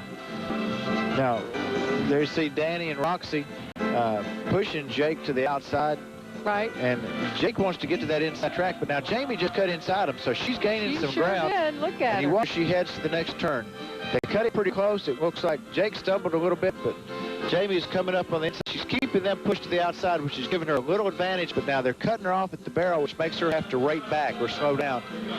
1 lap to go. This is the bell lap, and here we come, and it looks like it's going to be Danny Vaughn and Roxy sitting in front, but Jake's right behind, and he's going to be pushing. Jake coming on hard. He's going to try to cut him on this barrel and couldn't quite get it cut inside. Jamie's coming around, and I think it's going to mean that Jamie's going to be set or third. Jake cut the barrel, but I'm not sure if they knocked that off. Does that mean that he knocked it off? Well, it means he cut inside it and we're taking our time. That was just a good competitive mule. Sure was.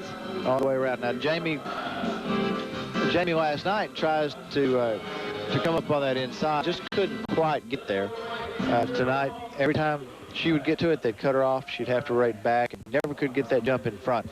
If she had, we'd have seen a real show. Absolutely. It was a great run, and we will be back with more of the Putnam County Horse Show right here in a few minutes, so don't go away.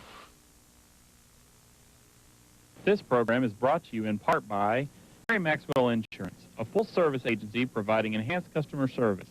With locations in Cookeville and Livingston, Gary Maxwell Insurance offers auto, home, business, life, and health, and supports WCTE, Upper Cumberland Public Television. Sponsorship is provided by Whitson Funeral Home, 30 North Dixie Avenue in Cookeville, and their battery location on 3rd Avenue South.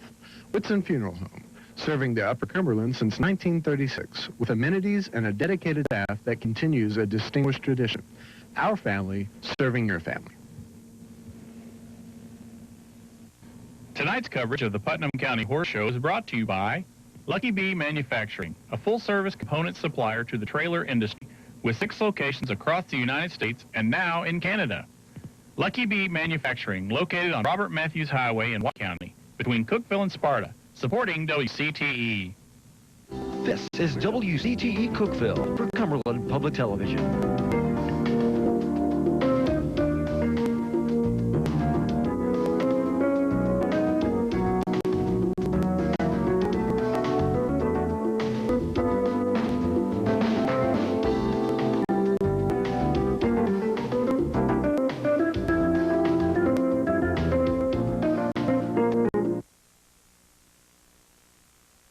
This is WCTE Cookeville, Upper Cumberland Public Television.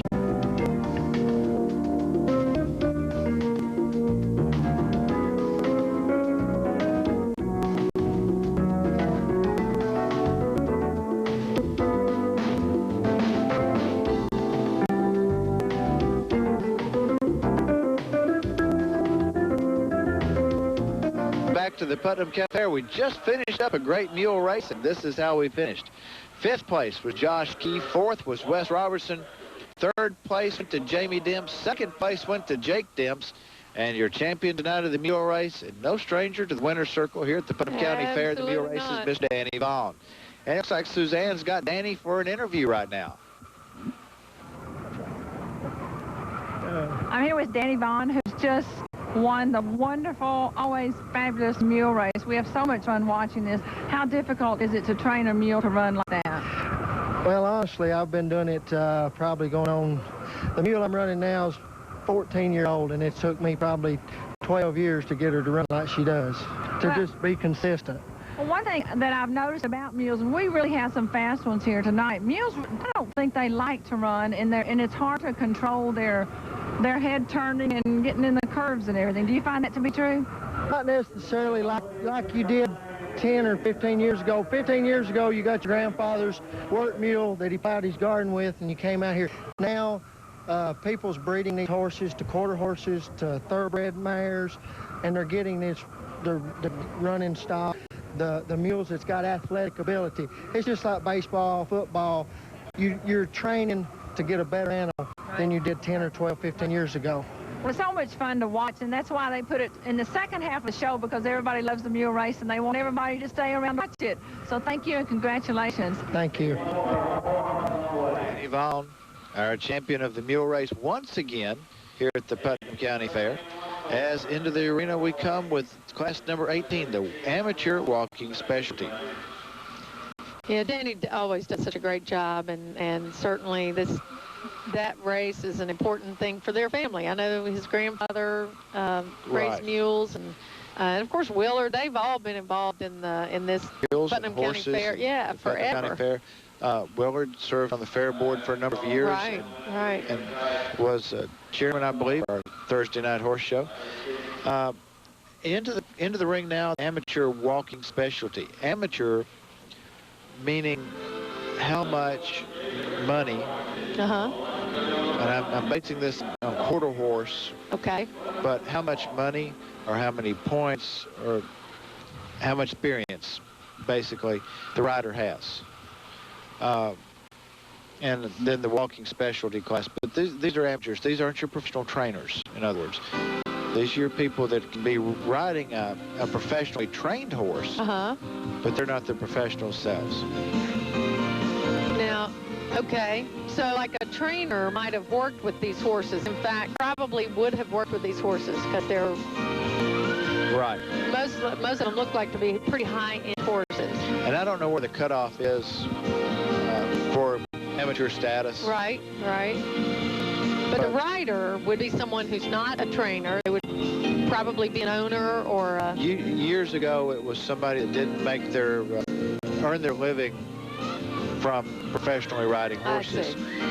It's changed. Definitions of amateur have changed quite a bit in the horse world, and I'm not sure what it is today. But we've got 9 contestants. We've got Tommy Boer with Big Red, they're number 118. Buddy Bartlett and Gambler's Gold, number 442. Nikki Phillips and Rebels Gold Threat, number 199. Mike Bowman with Major Adventure, number 201 on the back. Dud Gamson and Sands, forgot about it, number 162. Don Robertson with Capernia. Steve Tisdale and General's End Zone, number 73. Number 1 on the back, that's Lonnie Davis with Mag and Holly Brenham, I think. Holly Branham with Spirit Silver Dollar. They're number 170. That's your class amateur walking specialty. Wayne Neighbors on the keyboards back here, getting things moving, and Drew Huffines is our on-stage announcer. The judges are out there asking for them to reverse, maybe? They're reversing their ring, and then they're going to pick back up with their walk. Our judges are Kim Jo Stewart from Jamestown and Jason Todd from Bethpage. Yeah. And actually, I guess Jason is the judge for this particular class. He is, because he's our walking horse judge. You see, as the camp panned the end of the arena, several of our contestants just stopped. And what they're doing is trying to position themselves because everybody's bunched up in the class. Right. If one of our cameras pulls back, you'll see that we've got 5 horses in a group, and right there's a good shot. And it nearly looks like they're in a race. If you're a competitor and you're having a so-so ride, it might be a good place to kind of hide and slip by and let somebody else make the mistakes. If you're really working good, you want to get away from all that. And show, really show. So that you can see what's happening. If you know who your competition is, you want to get close. If you've got the edge on them, and let them make the mistakes, and let the judge see you both side by side. If you're the weaker, separate yourself 180 degrees so the judge can't get that side-by-side comparison. Oh, okay. So how you place yourself in the ring is a strategy. We have a number of riders who are making an incredible show. I mean, really, just great show. So this is going to be a hard one to judge. And although it's an amateur class, it shouldn't look like it. No, it does not look like it. There's nothing amateur about anything I've seen so far. And there's several riders that we've seen and visited with already. A lot of experience. Right. They just haven't been to the big shows. They don't make their living showing horses. Well, and that's exactly right. It doesn't mean that they aren't experienced riders. Right. They're obviously very experienced riders. It's just whether or not you make a living Right. with it. And that's kind of the misnomer of the amateur status. Right. Well, certainly doing a great job and really a fun class to watch. It's almost like watching a state class, you know? It really is just And the judge is reversing the ring, and again, it's all about the positioning. There you see number 73, Steve Tisdale. Now, the judges come to line up, and Steve is going to take his time to line up, cut across in front of the judge. It's that extra opportunity. You know, Tisdale's had a very good ride here, so he's going to bring himself right in front of the judge and park him out in the stands. And he's got a number of people in the stands that are cheering for him, so how much do you think that plays into the judging, the crowd? With these judges, it doesn't. So when you were judging, do you even notice that, or are you just so focused on? No, I never really have. You know, sometimes it just makes it easier to get back to your car. But no, and many of your contestants are oblivious to that also. Right. You don't realize what's happening. And we are getting a good look at all the contestants, and I believe we're getting someone to bring over the winners. We do want to say a special thank you on behalf of the Horse Show Committee, the Putnam County Horse Show Committee. There was additional money added here for these first place winners. And thanks to Crooked Tree Farms, that would be Mike and Kim Maxwell, Upper Cumberland Orthopedics, Mayor Womack, Dr. John Minchie, 1 Hour Martinizing in Bank Putnam County, who came through and helped them out to, I guess, add a little money to that first place prize. Well, you know, we're guaranteeing, this is a guaranteed money show, so if only one person showed up in a class, they couldn't pay that much. These sponsors allow us to have this kind of show. Tonight paid out nearly $2,000. Wow. With all these classes. And a county show, it's a very low entry fee. Right. So it helps. And you've got Kim and Mike Maxwell. Kim is the chairman of the show. And a ringmaster. Yeah, but she puts her money where her mouth is, and she also sponsors. Nice. Right on in, Holly.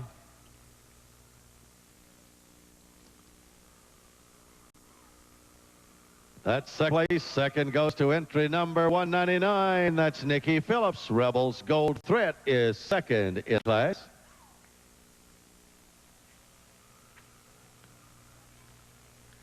And the third award, third goes to 162. Doug Garrison on Santana's Forget About I.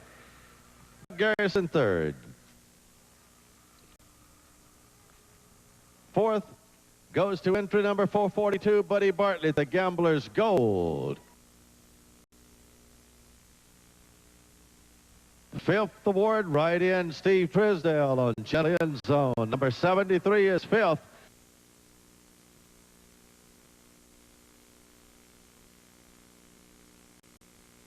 Thanks to all the riders in this class for their participation in class. Suzanne's headed down to chase down Holly Branham, and I'm not sure if she caught her. Yeah, I believe she did. I believe she'll be back up here with our first place winner there. It looks like she's around the corner with her. Great. This is the amateur walking specialty, and so we're going to be turning it over here in just a few moments to Suzanne Bissell. And she's got Holly Branham with her. I'm here with Holly Branham, who just won an amateur walking specialty class on that beautiful gray horse. It was so beautiful. Thank you. Thank you. Now, is this your horse, or are you riding for someone else? He's my horse. Do you show a lot? You said on the way up here that you have shown in Shelbyville, or you usually do? I always do, usually, yeah. We just showed here just for fun. Well, this is a wonderful show. We always have a good turnout. I did notice, I believe that this horse just has one eye. Is that right? He does. He had an accident last October. He had cancerous tumor behind his right eye, and we removed that. They put globe in, and he's fine. No problems. He doesn't. So great. He doesn't miss a beat. I mean, no problem. Looks like you could have pushed the button and he would have gone around by himself. He did so good. Yeah, he has no problems with it whatsoever. Well, you look beautiful riding him. You did such a nice job, and thank you for coming up here, and congratulations. Thank you. Thank you. Okay, let's get back to the show. Thanks. I appreciate it. Congratulations to Holly Branham and Spirit Silver Dollar. And again, in an amateur class, the professionalism of our competitors being able to do such a great job, and oh, sure, the quality of the competitor that we have here in Putnam County. Shows every year at Shelbyville. Right, and then to come out and show at our county show, we appreciate that. I'm so thrilled to the number of people that we've had make that effort tonight and be here at the county show. You said, oh, that was just for fun. Right. They're right. It was fun to win, too, I bet. Oh, yeah. All right, coming, we've got the walking Western, no canter, Western dress and saddle. This is your category there. Oh, these are walking horses under Western tack. Oh, walking horses under Western tack. So a little different. Now I'm assuming that we'll watch the horses. I believe you're right, because Vic Gurnt is back in here, and we've got a number of people who are seeing the walking horse. Right. I'm not seeing any quarter horse names I know of.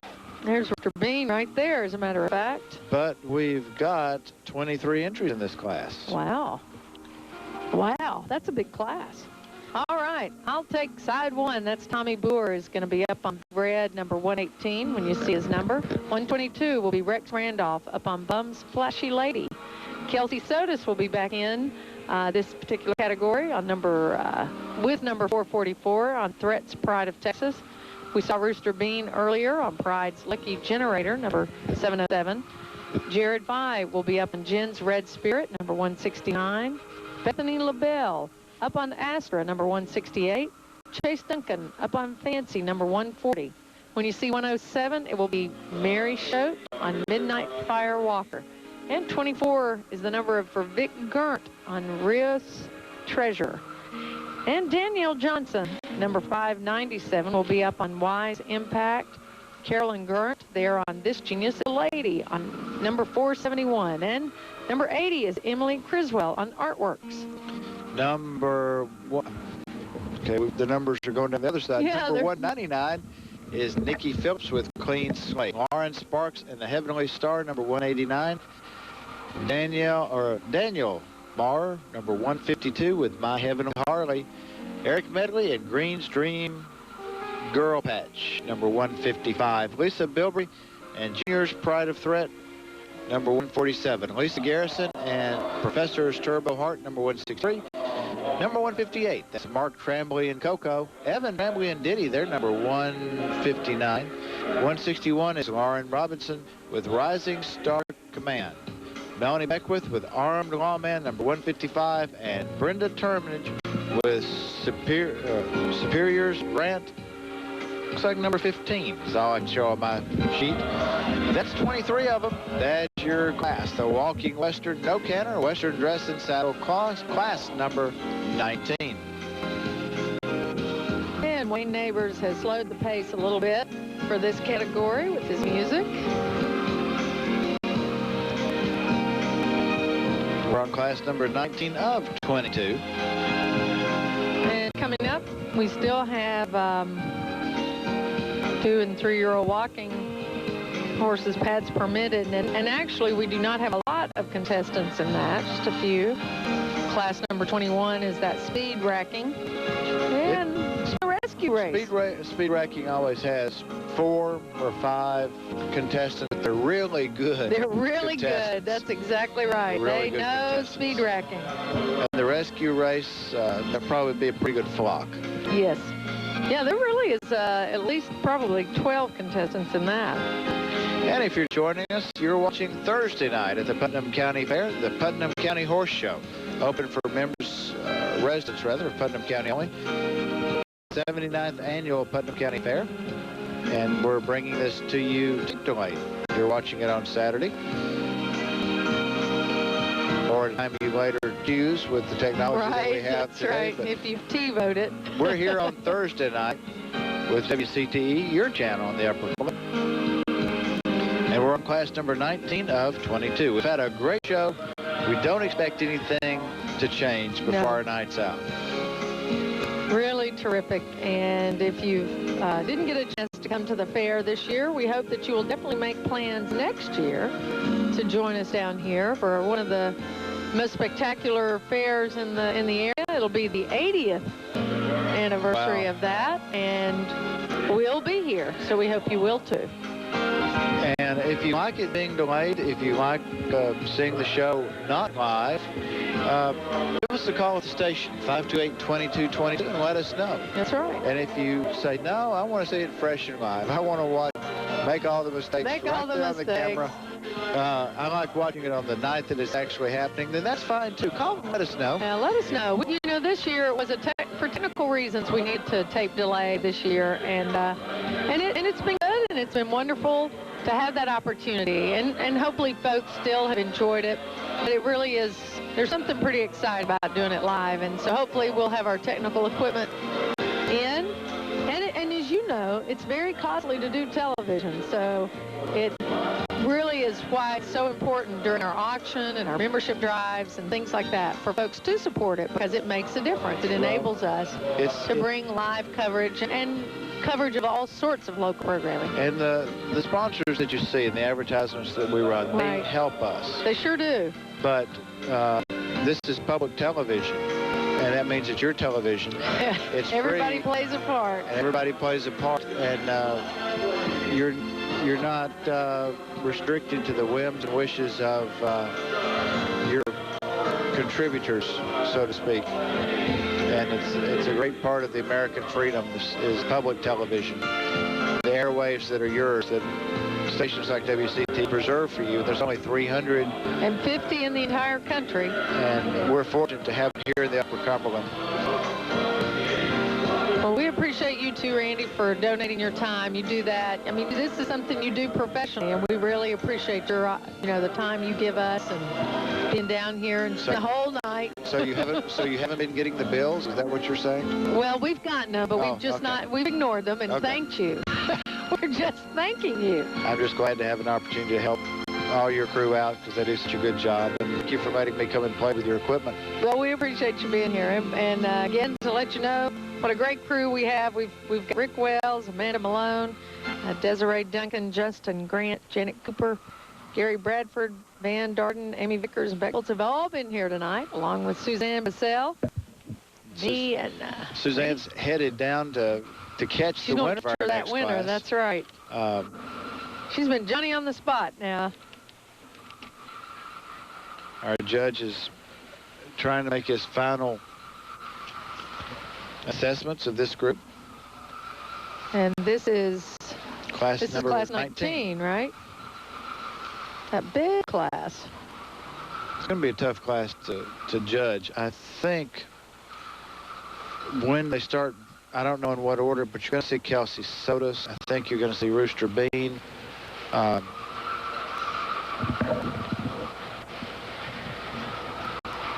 Melanie Beckwith had an excellent ride. Lisa Bilbrey did. Of course, Lauren Sparks. And these are horses that the judges have used all night, so we know that they're in the style that they like. Right. We've seen that our judges are being very consistent.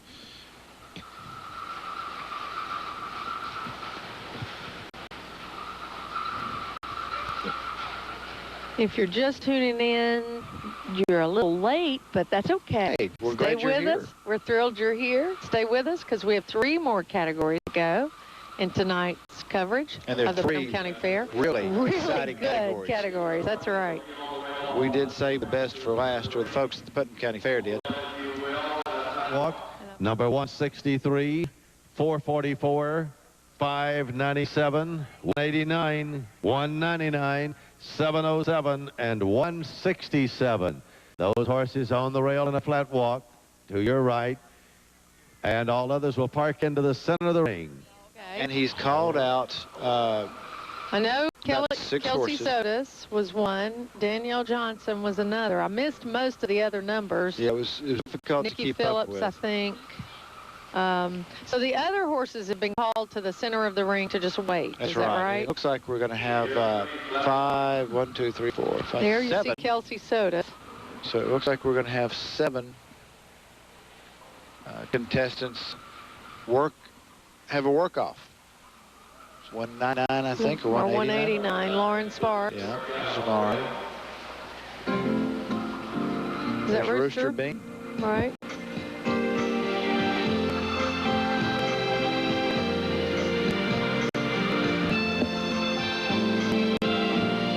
$597 with Danielle Johnson.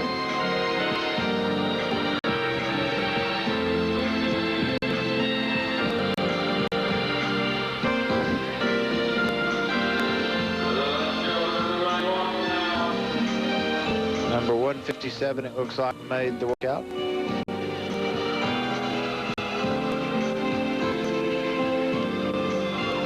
But unless we lost it down the side Right, we probably did. It's hard to see.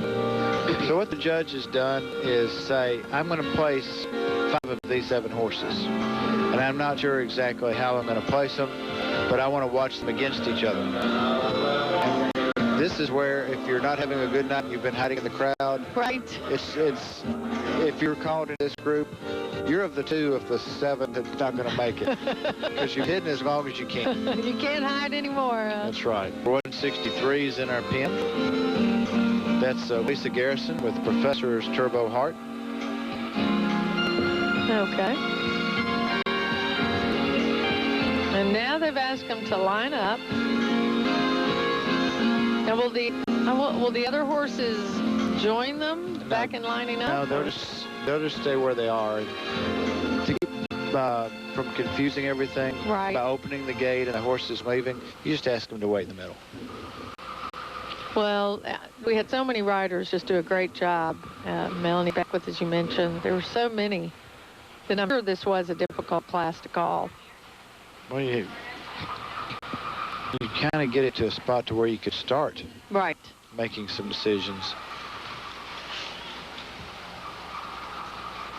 See Lauren backing up. So now, do they ask them to back up because that's sort of a quarter horse kind of thing to do? Because normally they don't ask a walking horse back up, do they? But you're in a Western class, and you're this isn't a built-up class. Okay. This would still be a light to medium shod class, so it would be fine. So now the judge says, okay, now can I ask for just 3? He's got 7, and I didn't see anything to really help separate things out. Yeah. But he's made his decision, and it's on its way to our stands now. Class 20, getting ready. 2- and 3-year-old walking horses, you'll be next. 2- and 3-year-old walking horses, class 20, you'll be called to the ring next.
Class 19 complete now, and we're ready to make the awards. Your first place award in the class. You're going to ride it down to get that trophy and the blue ribbon. And that goes to entry number 707, Rooster Bean. He rides Pride's Lucky Generation to first in the class.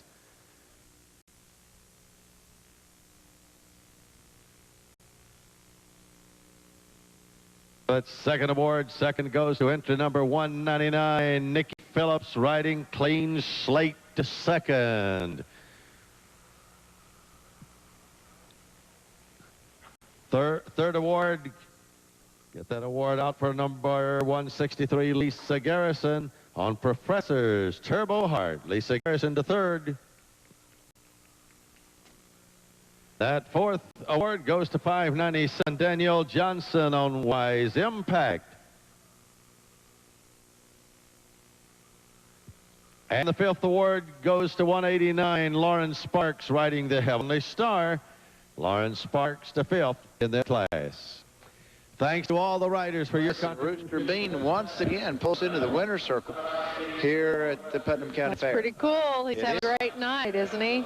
And Rooster always does, though. He's actually done it with a couple of different horses. Right. And riding in different...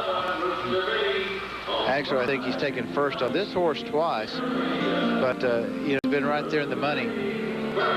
And there he is taking his ride for glory around the ring up on the north side of the grandstand.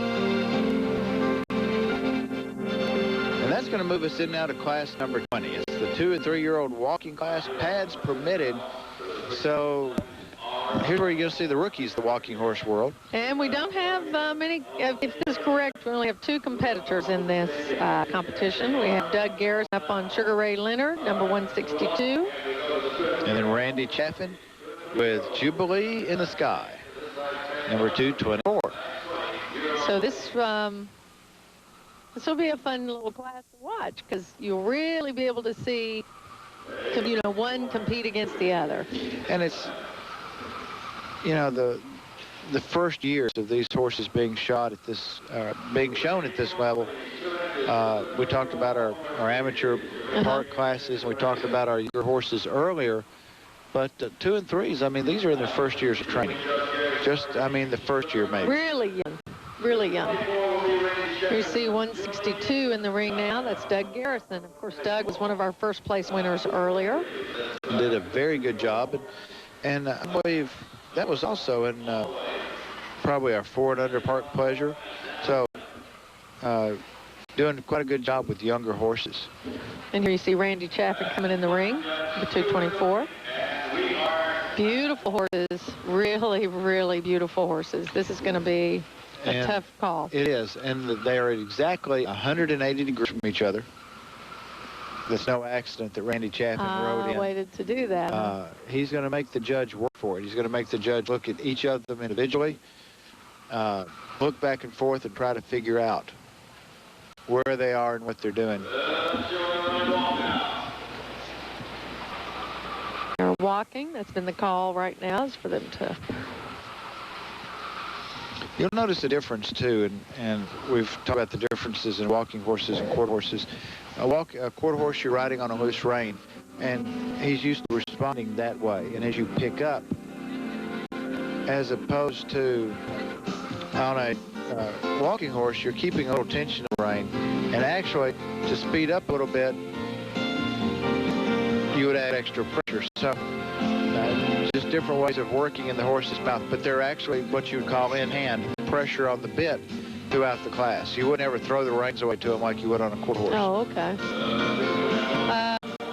Rooster Bean wasn't able to join us, I think, again for another interview, but just to let you know, he won that same class last year, that Western class, with the same horse. With the same horse. Last year. And also, of course, earlier tonight, he won the Park Pleasure class on that same horse. And that's Miss Joyce's horse.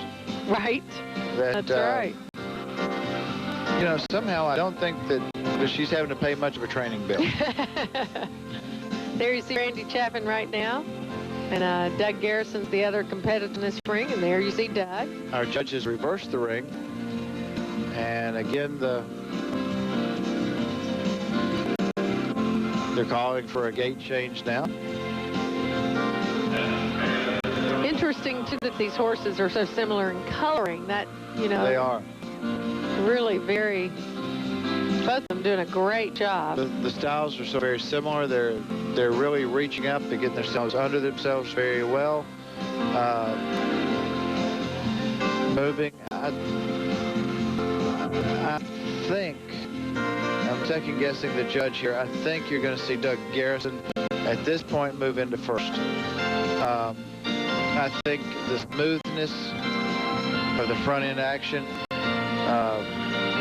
what you're seeing right there, it's just a little easier way of going, if that's a good description, than Randy Chaffin.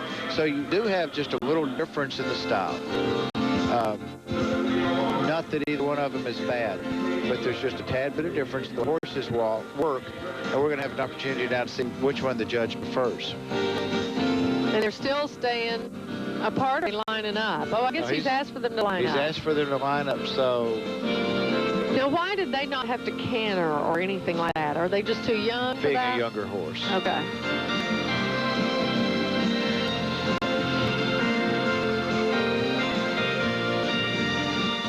Mr. Wayne Neighbors brings out Margaritaville. Yeah, that's right. How appropriate. That's appropriate. Is this music timing? That's appropriate. It's time to go to Margaritaville. got speed tracking coming up next. That's going to be fun. It is. And we've got... and the rescue race. So contestants. 2 really athletic events coming up. And quite a few contestants in the rescue race, but that'll go really quick. Right. All right. Our class is tied. Means our judge has made his decisions. Okay. I've always thought it funny. Yeah, when you said tied, I thought, well, wait. You tie a class, but you don't have any ties. But when a judge is finished with his decision, it's the class is tied, or they've tied class. It goes back to the older days of horse shows, actually in England, really? Where when they would complete the results and have them written out, they would close the envelope and they wouldn't have them sealed, so they would actually tie the class. Wow, I learned something new again. In that first place, right on down, entry number 162, Doug Garrison on Sugar Ray Leonard. Doug Garrison to the blue. The speed ranking class carries an extra monetary prize of $50 for first place. That's second. And both of these contestants doing a beautiful job showing. And maybe we'll get to see Doug take a victory lap here. I think perhaps we will. Attaching the ribbon, putting the ribbon on the headstall is something that the walking horse folks, that the quarter horse folks don't. They don't do that? No, they don't. Don't really understand why. I think it's pretty horse. It is pretty. I like it. And we're fixing to see his victory lap now. What a gorgeous horse and a great ride there, Great Doug. ride. And so fluid in the front end. Watch him really as he goes is. around. And his body, Doug's body, really looks like it's not moving. It's really amazing to see. But the horse, the whole front end, the head's up, the pride, and the front end is just so fluid in the way it moves and so easy. I think in the future, this is a young horse. It's a 2- to 3-year-old class. We're going to be seeing a lot of this horse in the future, and not only here in Putnam County. No, not only here. That's right. So that Ray Leonard is the name of that horse. Don't forget it. You'll be seeing it again. Great looking horse, great rider. One of these days when they talk about Sugar Ray Leonard winning the Shelby Bowl. The celebration. I really didn't realize they had boxing at the celebration, but Sugar Ray did okay.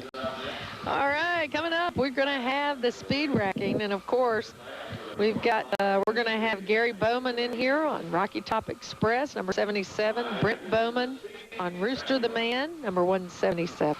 Ed Henry will be up on Generator St. Patrick, number 224. Quentin Guffey, always see Quentin in this, on Unmistakable JFK.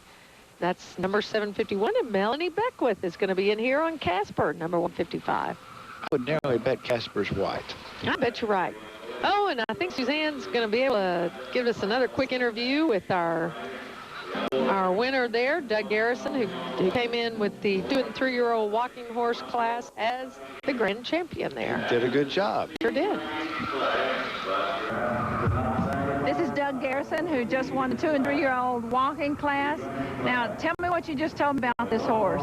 That was the first time he's been in the show ring. First time he's ever been shown, and he made a show like that. How hard it is to get a young horse like that ready? Are you talking about, did you start him at 6 months or what? I mean, no, he was started, we started working with him about 16, 17 months and took him from there and just took our time with him and treated him right.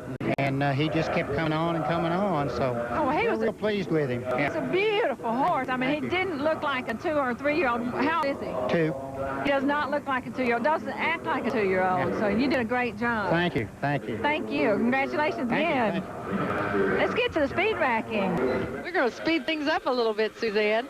And thanks for bringing Doug up here. That was really, what a young horse. Who would have ever thought that? 4 months of training. Wow. First show. Obviously a natural. It's cooled off. Right. Which ups the energy level of a young horse. Especially when it's been so hot, it's like, it's cool. Let's go. But boy, he did a good job. Remember that horse now, Sugar Ray Leonard, because that horse is definitely going to go as far as somebody wants to take the time to take him. He's a great wonderful horse. Talent, and he's in great hands with Doug. Absolutely. All right, we've got these terrific entries in here in our speed racking class. I don't know if they've closed the gate. We're believe we only looking have for four. 1, 2, 3, Oh, there's 4, Melanie. 5. That's our last one, I believe. All in. Casper's not solid white. No, Casper does have a little white. I believe we got, do we have 5 in? We've got 5 in. Mr. One picks the appropriate music, and off we go. And he's picking up the speed. Now, this is where, in the past, also, we've seen some of our Paso Finos. Right. That we're missing tonight as well. There's Quentin. Quentin's moving along, and I saw both of the Bowmans in there. Gary Bowman and Britt Bowman. Also Ed Henry. I believe we've got them all in the ring. That one's getting a good ride right She there. sure is. On Casper. There's Quentin Guffey. They're so prancy. I just love to watch these speed wrecking. Oh, there's Quentin. Who was that? That that might have been Ed. Yeah, They're just so prancy. And as they... Woo, they're turning it up. As they turn it up, yeah, the front end is like a sewing machine. Just moving along there. And they got to get them moving fast without getting them to break into a gallop, right? That's right. They can't let it break. They can't break out. And part of that leaning back is just to hold them down just a little bit, I guess. Well, as you change your body position, it changes how the horse carries you. A horse normally carries 40% of his weight on his rear end and 60% front. As you shift back, it kind of changes the angle a little bit and changes how to get to work. Now he has asked them to reverse and head back the other way. They haven't turned it on completely yet, but that moment's coming. I believe that's maybe Gary Bowman that just came through there. Yep. And there goes Gary Bowman down the north side.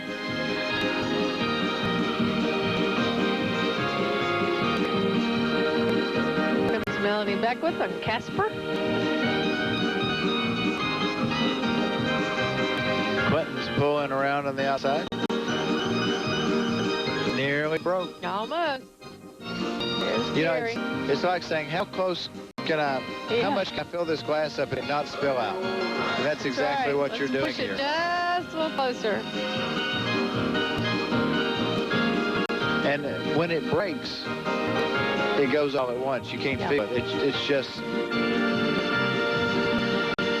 They are making a great run, absolutely great run. Gary Bowman, Britt Bowman, Ed Henry, Quentin Guppy, and Melanie Beckwith. All making a good round. Now they're going to open it up. Rocky Tops in the background. And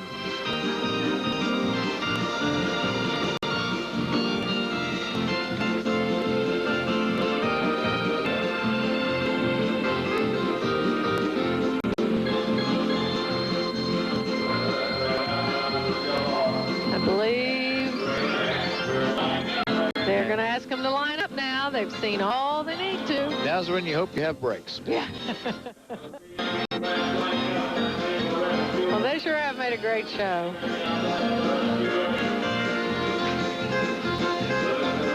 It's a good show to have this time of night, this category, because it's going to get you going, perk you up. You know? It is. And it's a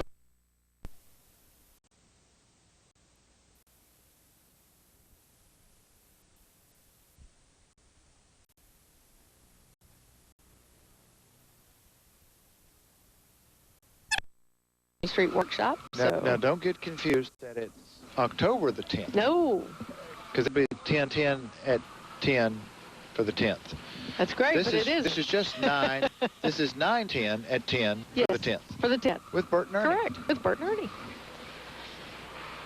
And it's free, so come down. Oh, the whole Fall Fun Fest. Oh, it's just great. Great. Another wonderful community event that a lot of people put a lot of time into. Awards in the class, and that first place in the class goes to entry number 77. That's Gary Bowman riding Rocky Top Express to the blue ribbon. Here he comes.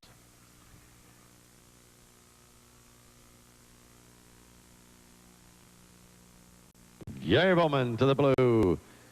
177 is second, and that's Brent Bowman riding Rooster the Man.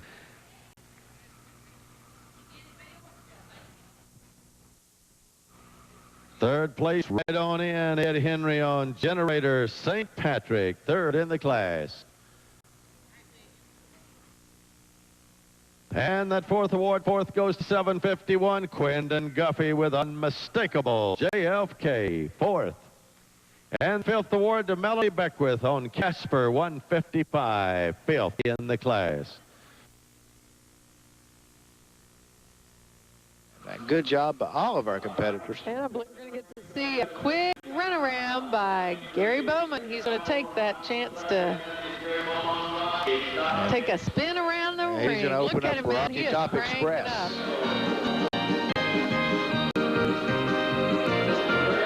Oh, what a pretty sight that is. He really, he's ready to go. Ready to go to the barn.